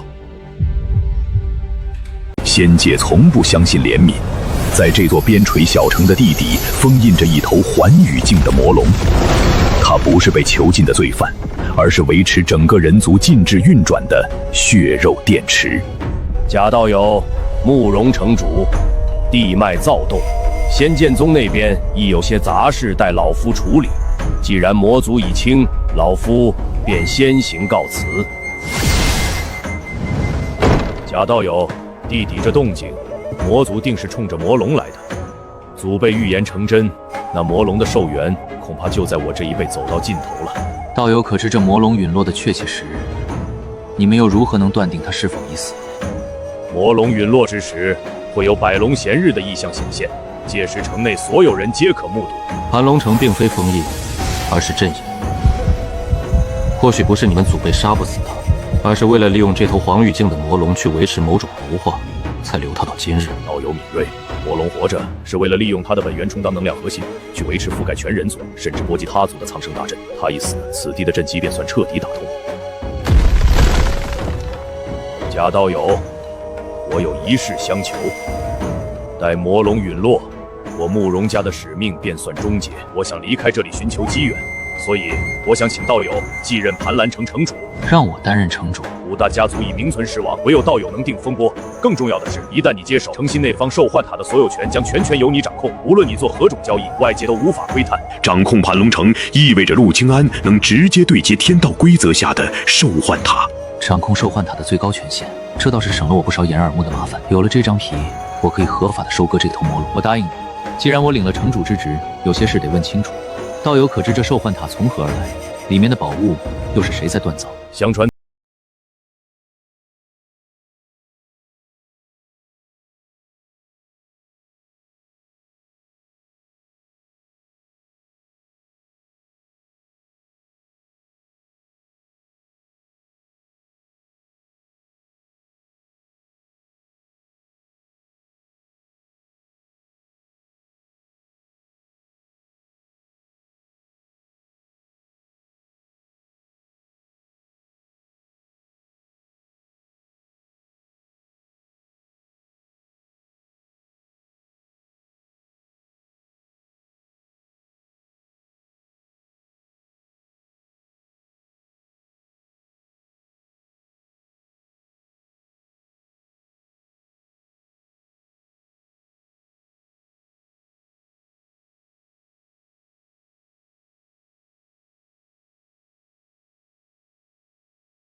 依然在玩这套规矩，这也是为什么会有仙人去凡间抓捕凡人犬养。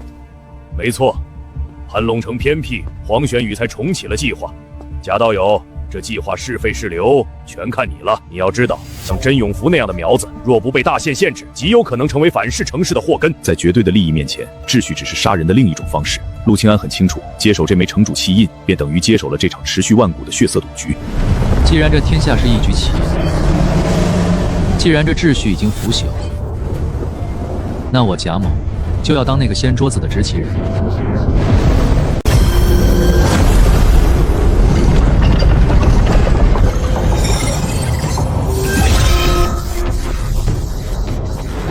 在这场名为仙界的赌局里，陆清安是唯一的疯子。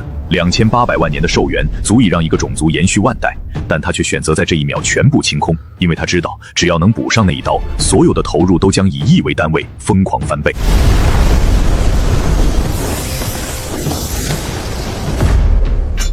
15件攻击，8件防御，只要能送进去，就算是寰宇境的残魂，也得飞灰烟灭。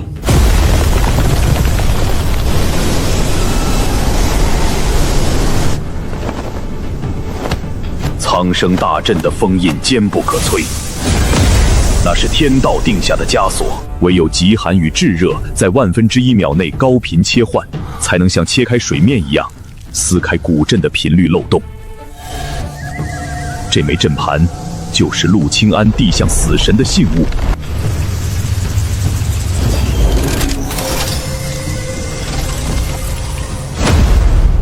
成了，只要能通过封印，这15件宝贝的自爆就是魔龙的葬礼。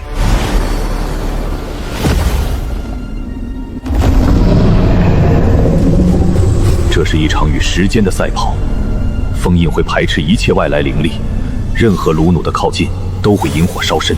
陆清安不仅要补刀，更要精准。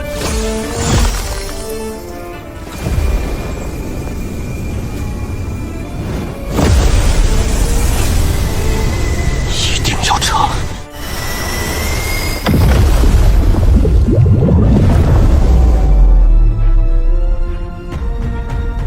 哈哈，成了！封印不再是阻碍。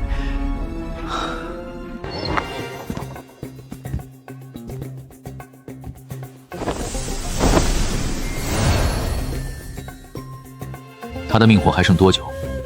魔龙命格已散，还有大概5日。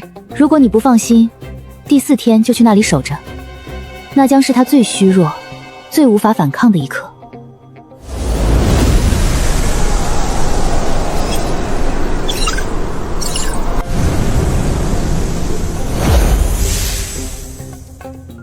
功法等级太低了，这偏僻小城的资源已经无法支撑我后续的突破。等杀完魔龙，必须换个地方。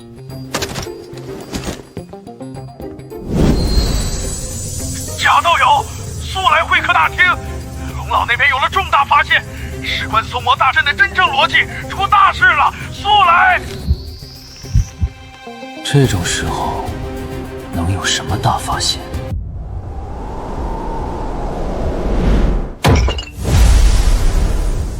哈哈哈哈哈！贾道友，喜讯，3件天大的喜讯，你可愿先听哪一件？自道友随便说，我也有一件事想要跟你谈谈。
青莹，你在此稍歇，若有任何知觉，第一时间告知我。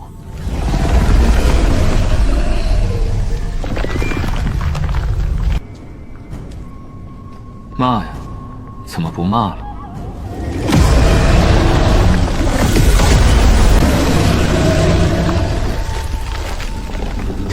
他快被压碎了。封印正中他碾成干扰，我根本无法判断他准确死亡瞬间。如果不等他直接动手，万一没杀掉，这1万年的寿元就全废了。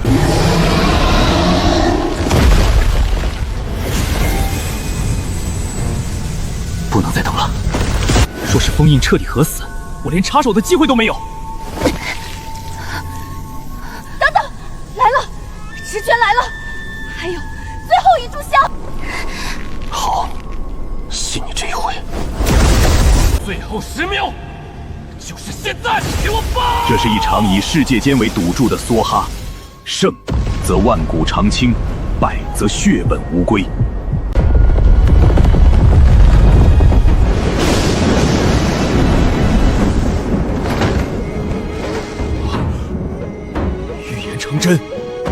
龙陨落，阵法反哺了，盘龙城的劫难终于结束了。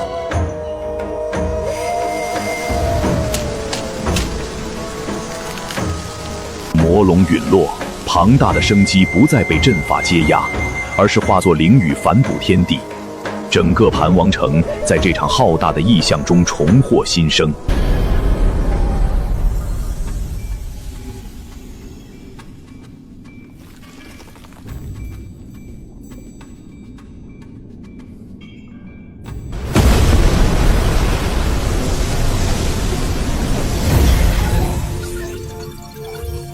1亿5000万年寿元，这下寿元自由了。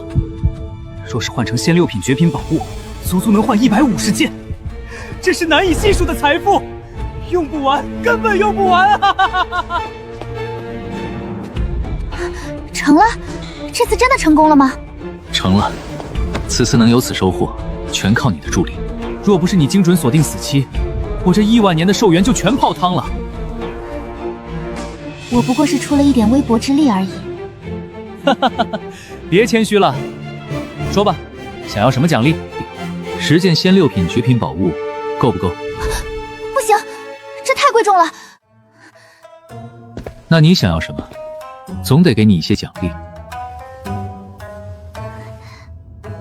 那，你能抱我一下吗？10件绝品宝物不要，只要一个拥抱。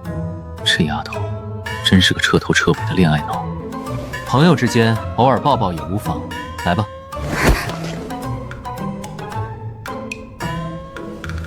此事之后，我是不是要离开盘龙城了？是的。那我再求你一件事，能否不欺我？若你决定前往仙剑宗，务必来寻我。放心，你有极大的潜力，适合做我的队友。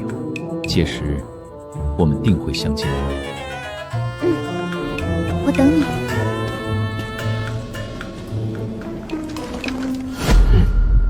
为何有股特殊的气息？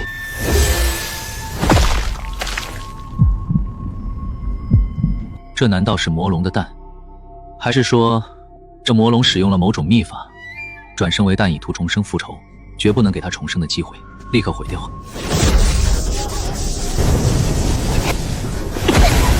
等等，子弹可以留，它能孵化出一条龙。能孵化出龙，那它更得毁了。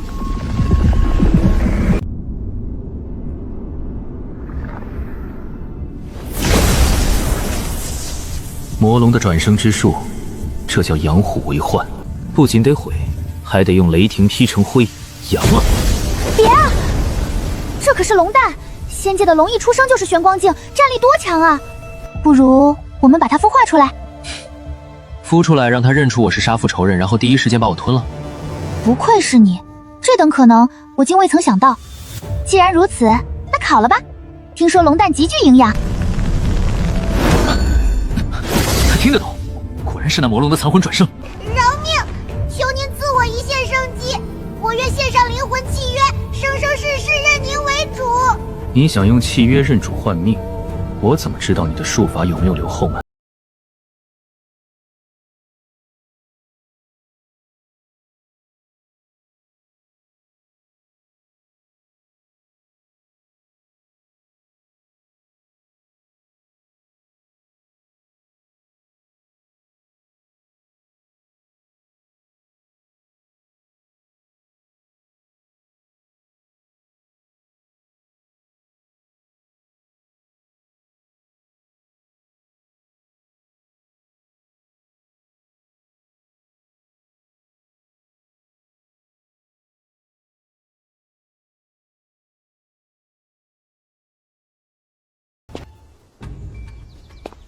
贾道友，昨夜天降灵雨，异象频生，那魔龙终于死了。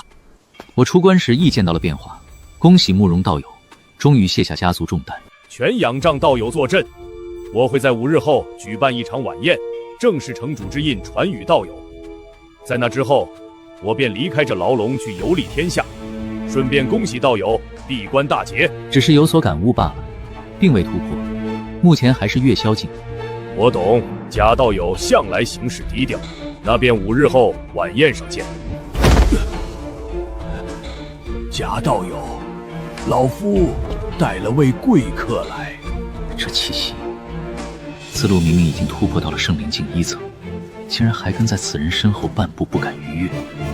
这锦袍男子的修为赫然是圣灵境2层，而且自路的表情根本不像是带朋友来做客，倒像是被押送过来的囚犯。不知这位道友怎么称呼？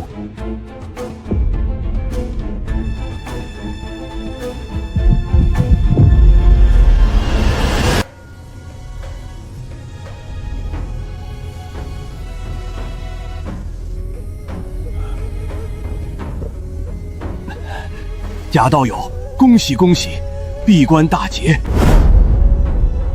应当是我恭喜自道友已然突破圣灵境，如此修为归返仙剑宗，必能在众长老中位列前席吧？哈哈，贾道友莫要调侃老夫了。道友，这是仙剑宗的受持令牌，持此令牌可随时前往我宗受持修炼。自路突破了，却被一个圣灵境2层的人像押犯人一样盯着。这令牌是个烫手山芋，我得试探一下这中年的底线。这令牌做工倒是不错，不知大概可以卖多少仙石？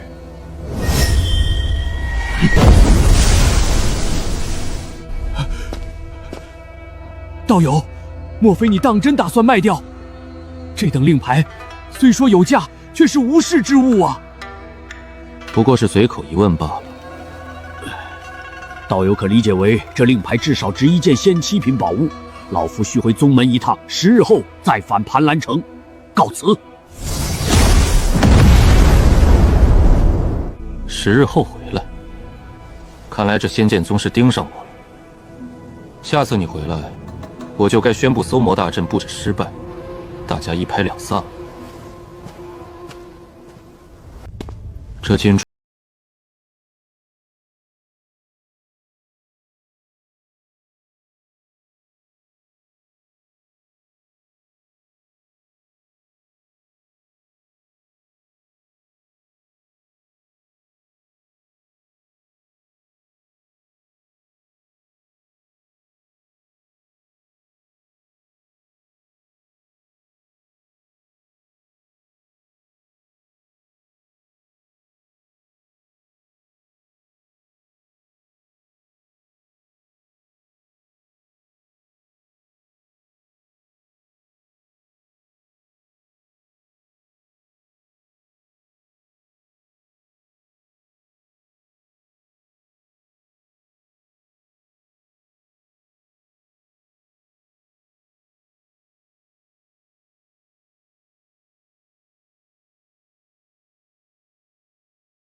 投入100万年寿元，给我换！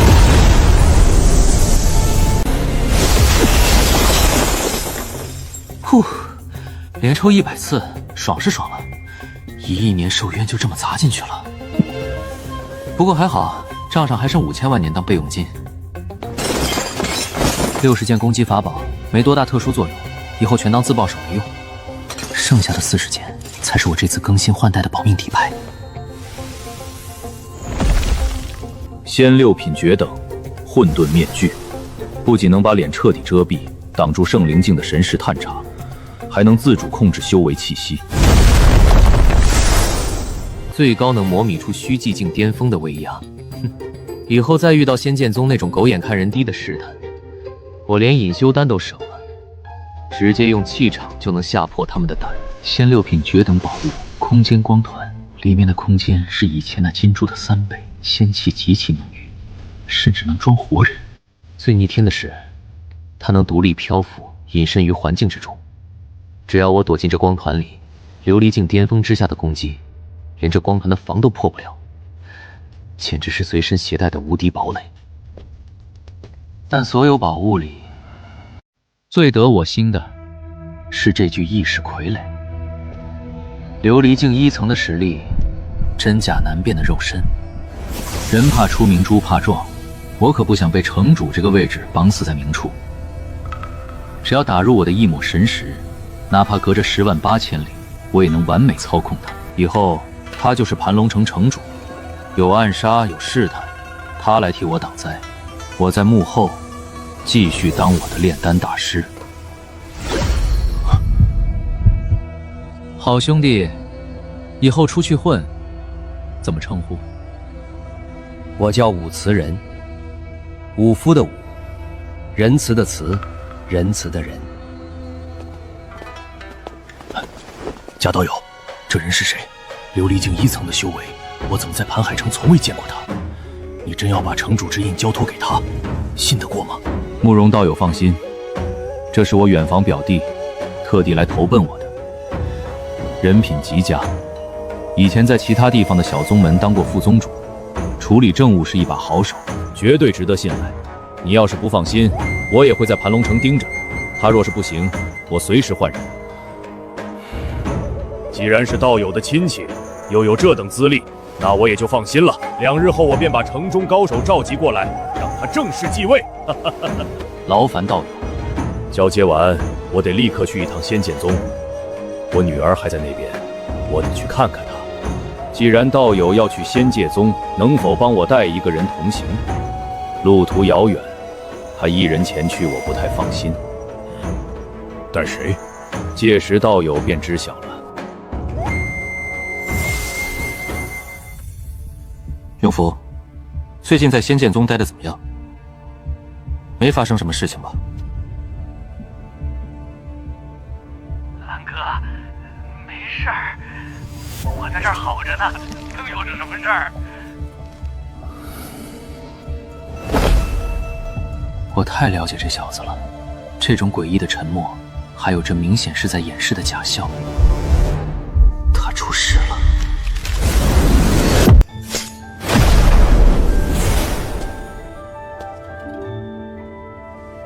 准备要赶我走了吗？不是赶你走，是送你去仙剑宗。2日后，你随慕容清明同行，路上安全些。到了那边，真永福会接应你，遇到麻烦直接找他。知道了。那你呢？我不急，没突破玄光境之前，我就在这里猥琐发育，至少2年。这储物金珠我淘汰不用了。虽然等级不高，但里面空间还行，送你了，全当是帮你捕刀魔龙的劳步费。你送我礼物？你要是不喜欢，到了仙剑宗转交送给真永福也行，他那人倒是不挑。不行，这是我的，我收下了。女人真是奇怪的生物，一个淘汰的2手货，至于高兴成这样吗？诸位，魔龙已除，盘龙城的新生就在今日，而我慕容清明使命已达，是时候退位让贤了。这位是拯救了盘龙城的贾道友的表弟，琉璃境强者，从今日起，他便是盘龙城的新主。承蒙诸位厚爱，我吴某人初来乍到，只求与诸位同心协计，若有异心者，杀无赦。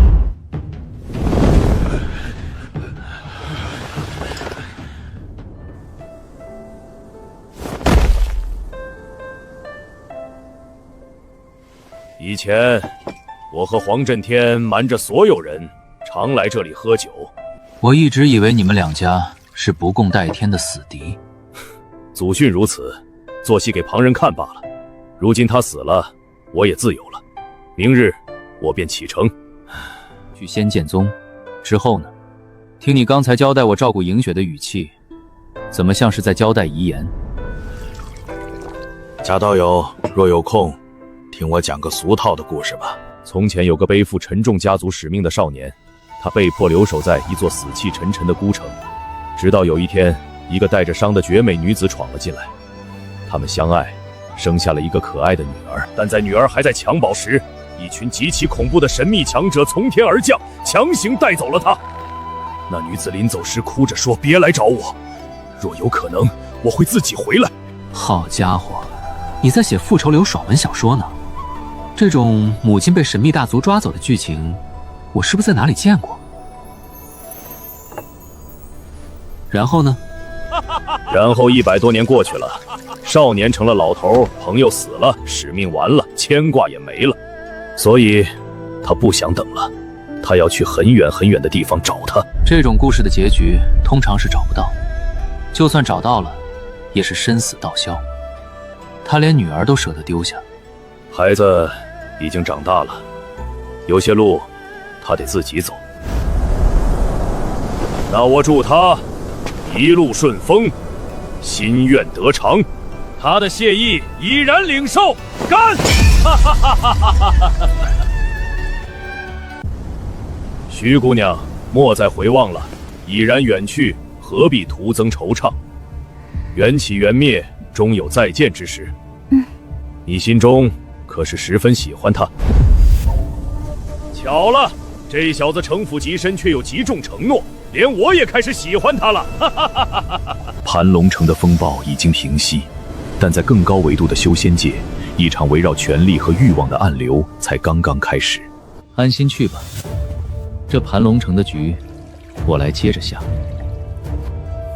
盘龙城魔族已清，物资供给恢复，资源闭环也该启动了。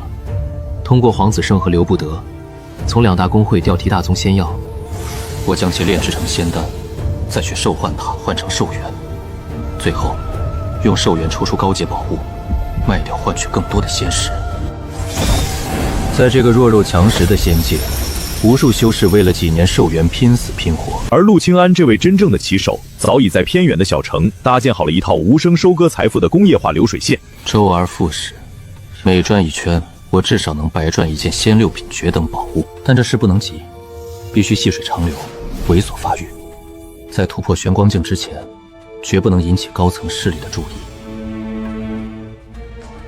我到了仙发宗了，已经和真永福见上面了。他之前传音时吞吞吐吐的，你打探清楚了吗？他是不是遇到什么危及性命的麻烦了？麻烦倒是真有，不过他是太滋润了。他觉醒了一种特殊的体质，和他双修的人能加快修炼速度。现在他成了仙剑宗无数师姐的梦中情郎，天天被围堵。他跟我抱怨，现在看到女人就反胃。好家伙，我还以为他被追杀呢，感情是被师姐们追杀。这小子的命怎么这么好？莹雪呢？慕容清明见到他了吗？见到了，他抱着我哭了一整晚。不过他是真永福的师姐，师尊如今是圣灵境3层的高手，在宗门里地位很高，没人敢欺负他。既然你打探消息这么快，那你知不知道自鲁长老遇到了什么麻烦？这正是我要告诉你的大消息。自路昔年有一个死敌，最近突然卷土重来，而且对方竟然联合了炼丹师总会的强者，直接杀到了仙剑宗。现在宗门里有数位太上长老和那个炼丹师交好，正在联手对自鲁施压。自鲁四处求援无门。炼丹师公会的强者，难怪自路那天带着人找上门时脸色那么难看。自路如今走投无路，除非他能立下不世之功，直接晋升为太上长老，否则绝对难逃一死。不世之功，对自路来说，唯一能让他翻盘的功绩，就是这手里的搜魔大阵。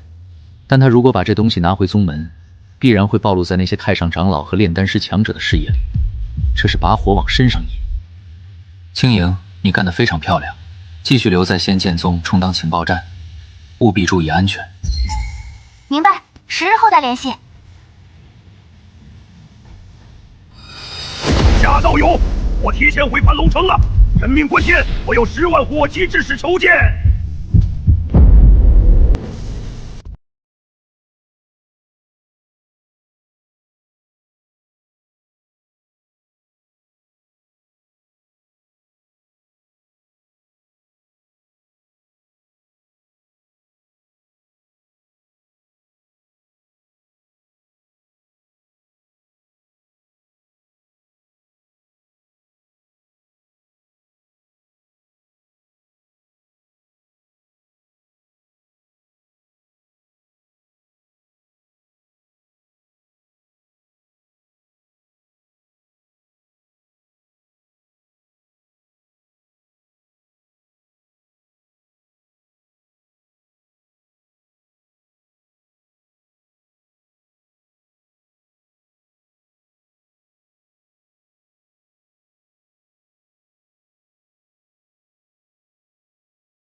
的政治宣耶，陆清安彻底放弃了成为仙剑宗长老的念头。他将自己封闭在盘龙城的地底，开启了长达5年的近乎疯狂的原始积累。这条流水线非常完美。1个月后，我的修为突破到了月宵境8层。半年后，我跨入了天眼境，但这还不够。仙界境界越高，突破越慢。我要继续闭关。这几年仙剑宗局势很紧张，自陆长老一直在几位太上长老的夹缝中苦苦周旋，全靠另外2位交好的太上长老死保，才勉强稳住局面，但随时都有倾覆的危险。只要人还活着就行。你做得不错，继续留心仙剑宗的情报，在那边安心修炼，不用急着出头。遇到不能解决的麻烦，去找真永福。明白，我会继续留心的。春去秋来，5年岁月如白驹过隙。对仙人而言，5年不过是一次打盹，但对拥有无限资源闭环的陆清安来说，这是量变引发质变的神迹。玄荒境1层，5年苦修，终于跨过了这道粉水岭。以我现在的修为，仙级5品阵法师和炼丹师的图形，也该水到渠成了。3亿年，这5年一时傀儡不辞辛劳的倒卖仙药，硬生生让我攒下了3亿年的寿元。这等积累，简直相当于我再杀了一条魔龙。3亿年寿元，如果不再受这低级兽魂塔的限制，我可以直接换出一件寰宇境强者使用的仙9品宝物。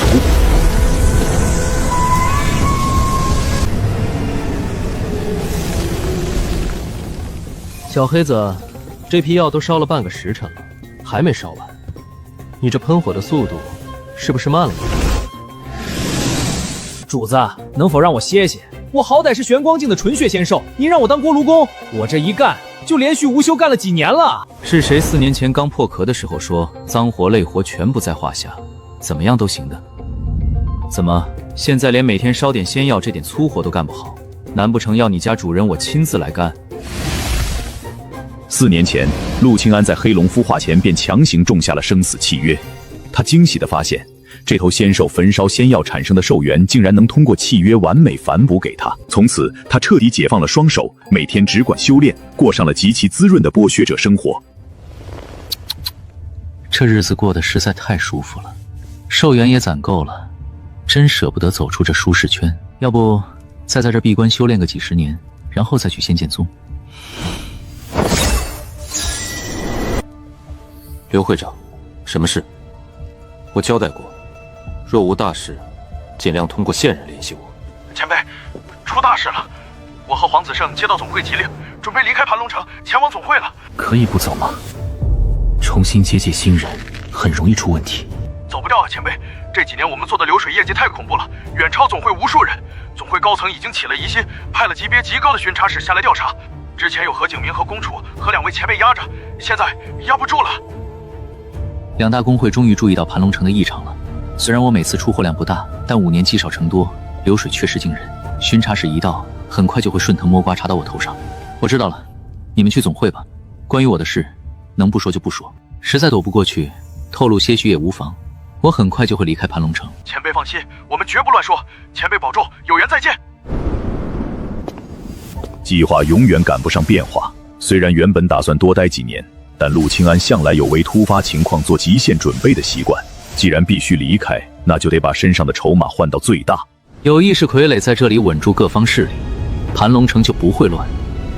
有朝一日，若我在外面惹了祸，还能回来避难。走了。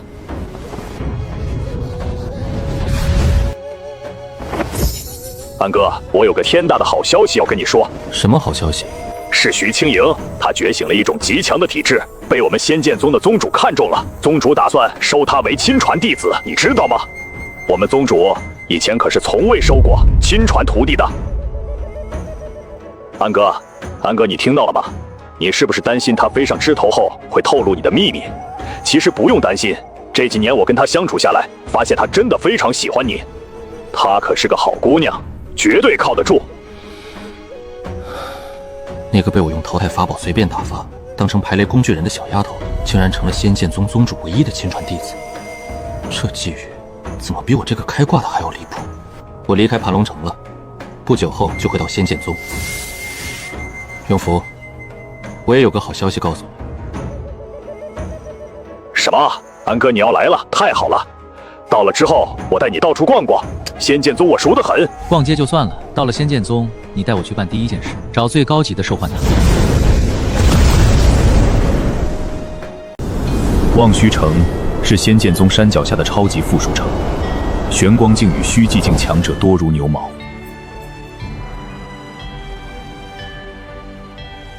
陆清安深知，在这里佩戴高阶面具遮掩气息，反而会沦为众矢之的。卸下所有伪装，展露自己玄光境1层的真实修为，才是这片汪洋大海中最完美的隐身术。你这家伙，这就是你的待客之道，让我等了这么久。还是安哥你厉害，我修炼了这么特殊的隐匿身法，竟也能被你轻易发现。说吧，发生了什么事？发生了一点烦心事，被几个师姐发现了我，拦住我的去路。我使出了全身解术，才摆脱了他们。毕竟你肯定不喜欢被一群人围着，更不喜欢被美女围着。这小子觉醒了玄灵合璧体，和女修双修能互相促进成长。几年不见，他居然已经突破到了玄光境3层，这吃软饭的修炼速度，确实天赋异禀。玄光境3层，这就是你几年的修炼成果吗？我天天忙着其他事情，也有玄光境1层了。哪里能跟你比啊？安哥，你全能不说，天赋还吓人的很。争取尽快突破到琉璃境吧。在仙剑宗，琉璃境才算有点实力。对了，你师叔自录最近怎么样了？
怎么又让我答应了？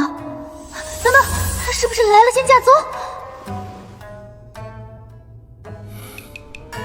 是的，他来了。太好了！你们在何处？我去找你们。我们暂时不宜见面，你听我的，先去找你们宗主，答应他的收徒邀请。好的，我都听你的。安哥，他跟我说话和跟你说话简直判若两人啊！那娇滴滴的声线，我可是头一次听到。别争着死出，走吧，赶紧带我去兽幻塔一趟。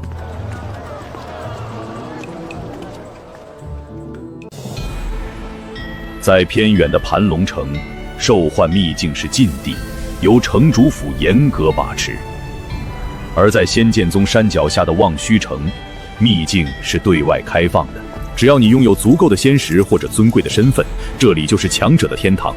而这正是顶级宗门收割全仙界资源的阳谋。带路吧，那座终极兽幻塔，我也该去会会。安哥，这一带光是低级塔就有5座，那是仙剑宗屹立万年不倒的根基。而你要去的终极塔，望虚城只有1座，另一座在宗门内部。至于能出仙8品的高级塔，那是禁地中的禁地。进不去高级塔，那就先把仙7品能换到的上限全部拿满。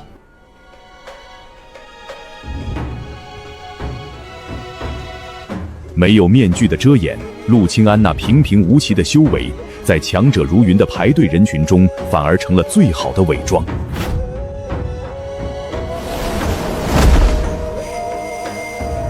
真师弟，今日怎么有雅兴来此处？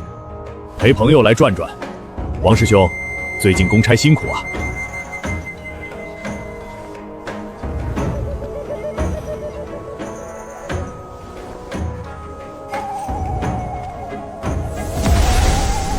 仙剑宗真是把生意做到了极致，刚换出来的宝物，转手就能被这里的商铺以仙石收回，以此形成循环。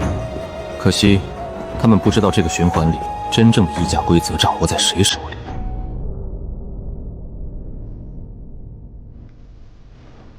终极兽幻塔，换取仙七品绝等宝物，需投入1000万年寿元。1000万年换一件。如果是旁人，恐怕要举全族之力。但拥有3亿年的底气，投入1亿年寿元，给我连续兑换10件。仙七品绝等飞船，防御航速均可硬扛圣灵境初期。有了这10件仙七品神装，这仙界终于有一半的地方，我可以大摇大摆的去。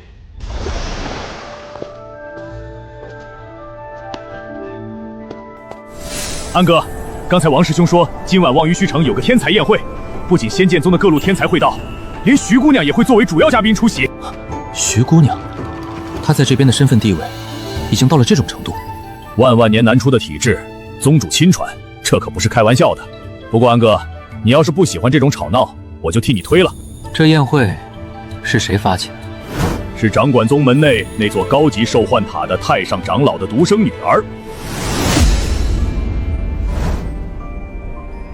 高级塔管理员的女儿。既然如此，这个宴会倒是真的非去不可了。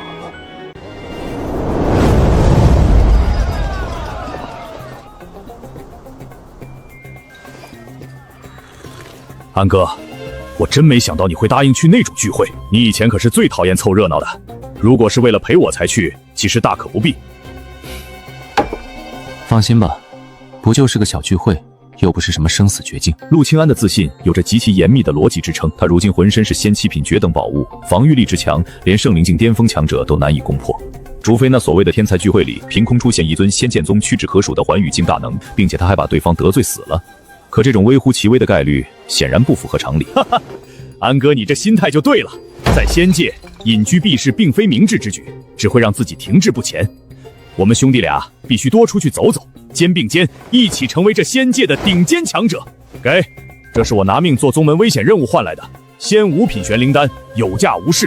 咱们玄光镜吃一粒，1个月内连空气里的仙气都不用吸，体内会自动涌现精纯仙气，随时帮着稳固境界，提升修为。这玄灵丹正是我突破玄光境后打算主炼的丹药。在盘缓城时，我就提前买好了5品仙级炼丹师的书籍，可惜那里工会等级太低，连丹方都没得卖。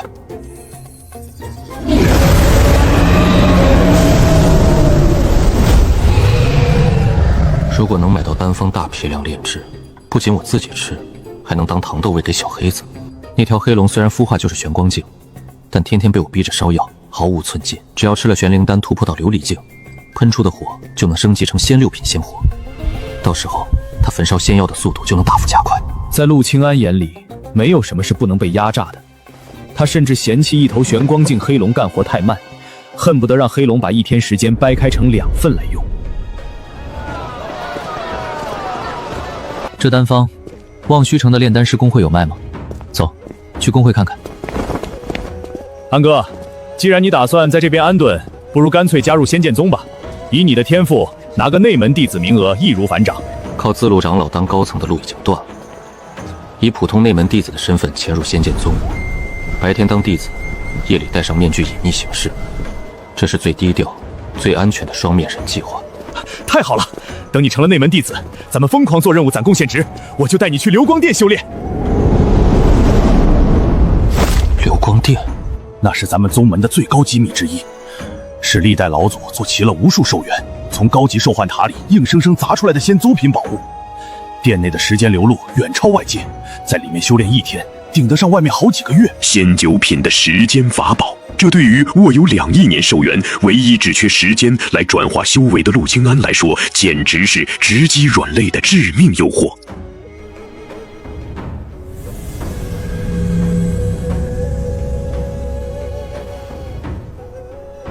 这望虚城的工会，最高品级的炼丹师是几品？仙8品。这里的会长就是，在咱们望虚城，那可是连仙剑宗宗主都要礼让3分的大人物。望虚城最顶尖的炼丹师才仙8品，而把自路长老逼入绝境的仇人，他父亲却是总会的仙9品炼丹师，难怪自路会毫无还手之力。这根本就是阶级上的降维打击。你连人家会长的品级都打听得这么清楚？没办法，谁让我师姐就在这工会里高就呢？你师姐？正是慕容迎雪，咱们刚好进去找她聚一聚。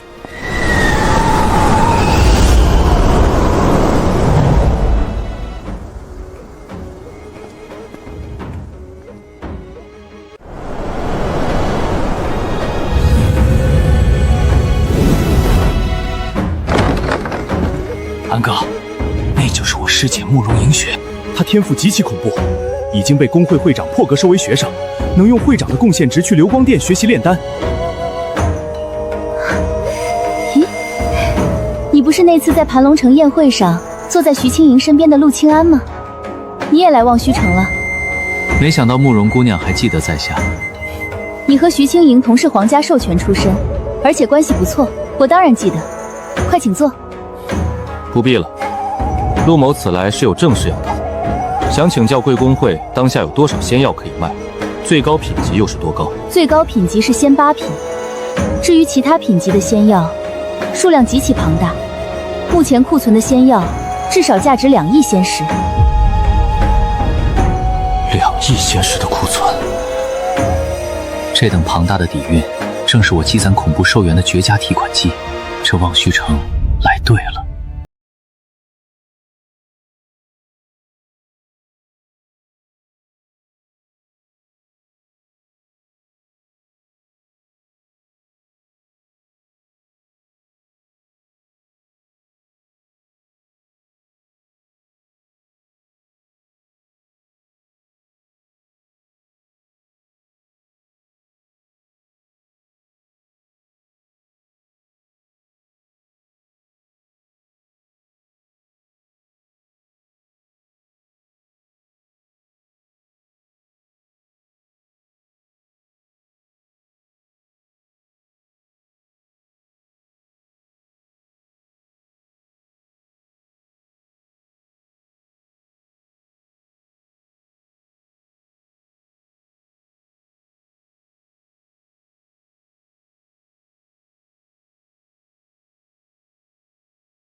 既然是真师弟的朋友，那我们便也是朋友。不久后，我要举办一场天才宴会，若陆道友有空，不妨随真师弟一同前来。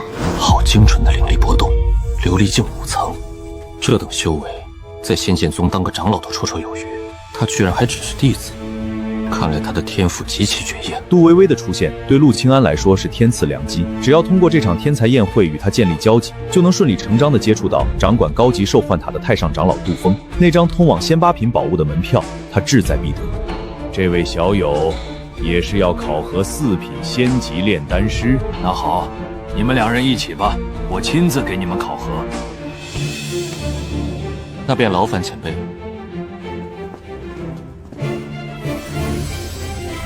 4品考核分3项，第1项是理论幻境，启动后你们会被传送到特殊幻境中，面临关于仙4品丹道仙药基础和丹方的3道考验，答对5成方可进入下一关。上前吧。这幻阵的创意尚可，但结构实在太过粗糙，漏洞百出。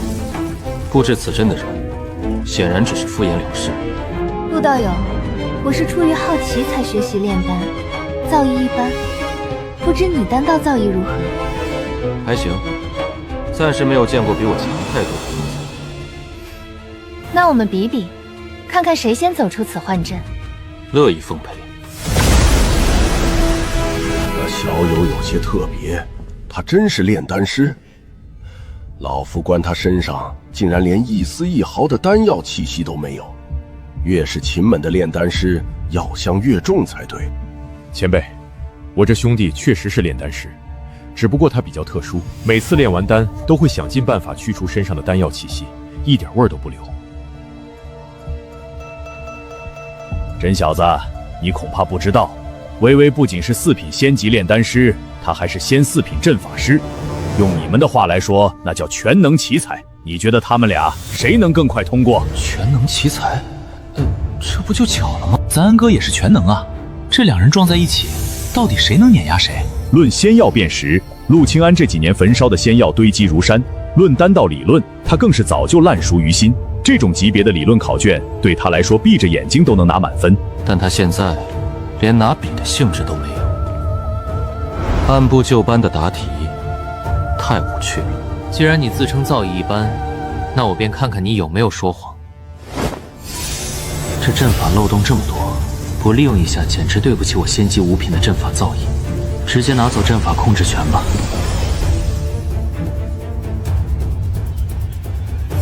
4品炼丹师的首项考核，起步便是绝杀。这些带有精神威压的残缺文字，缺少了关键的丹道逻辑，唯有以神识在瞬息间补全，方能化解。若稍有迟疑，便会被幻阵的烈火无情吞噬。太慢了。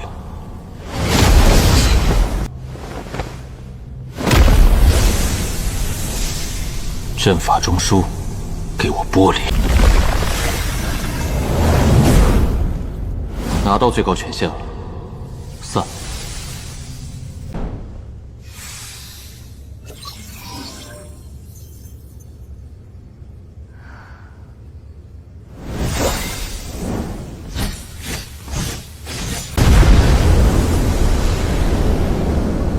第1项考核几乎瞬间满分，这就是他说的造诣一般。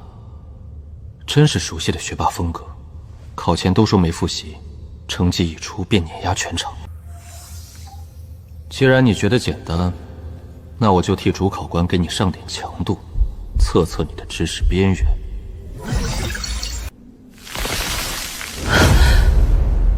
录音仙草，这种极其偏门且无甚药用价值的东西，为何会出现在常规4品考题里？罕见的难不住你。那如果是极其混淆的呢？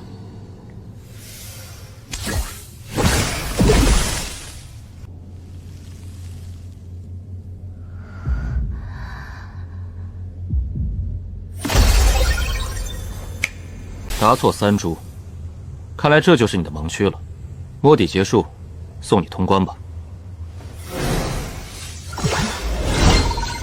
通关速度与分值都是顶级。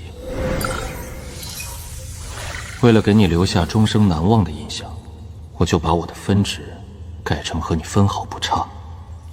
至于这出阵的时机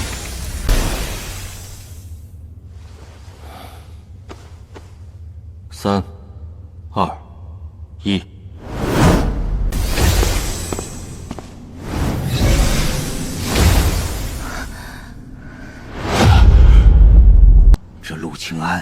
竟然比微微还要快，这绝不可能是巧合。杜姑娘，真巧，我也是刚出来，比你快了一些。确实，太巧了。杜微微表面平静，实则胜负欲已被彻底点燃。他此刻极其渴望看到最终的分数排名，他想知道这个刚好比他快了一息的男人究竟是绝对的强者，还是走运的庸才。仙界东荒，修士靠突破境界增加寿元，但陆清安是个例外，只要毁灭生机，就能无限增加寿元。从凡间一路烧到仙界，攥着1亿9千万年。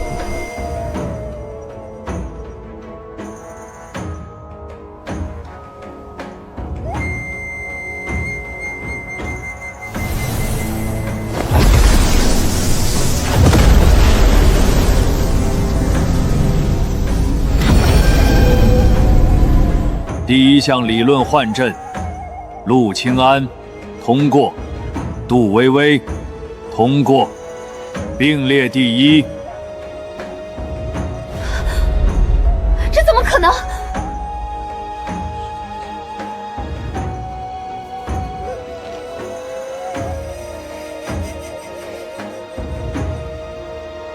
实操见真章，安哥牛逼！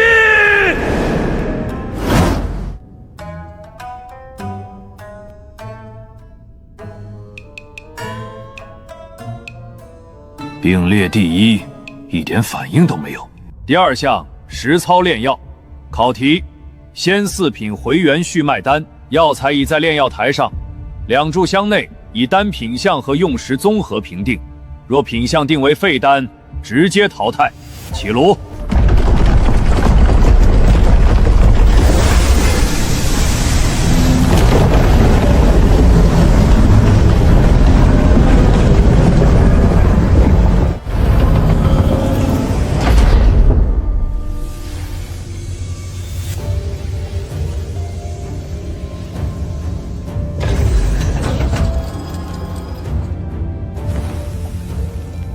回元续脉丹，仙4品恢复类丹药，3味主要药性互相排斥，火候高一丝则药性兴冲成废渣，火候低一丝则无法凝丹。对于4品炼丹师来说，10炉里能成3炉便是好手。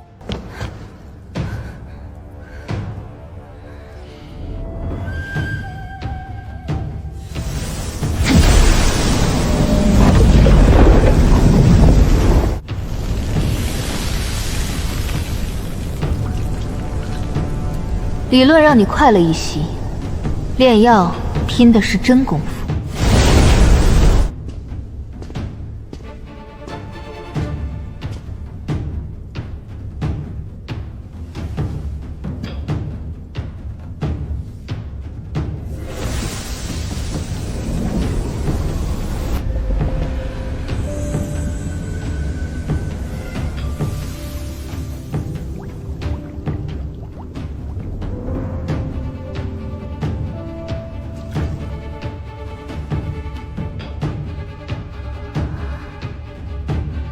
没有多余动作。这手法不属于任何流派，我教了一辈子丹道，没见过。一只手又控火又投药，他那只手比我们双手都稳。杜微微的节奏快了2成，他急了。炉温一高，3味药性互冲，精华锁不住，最多上品。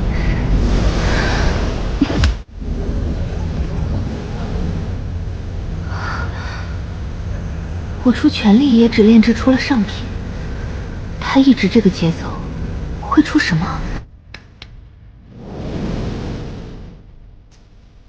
时间快到了，我也差不多该结束了。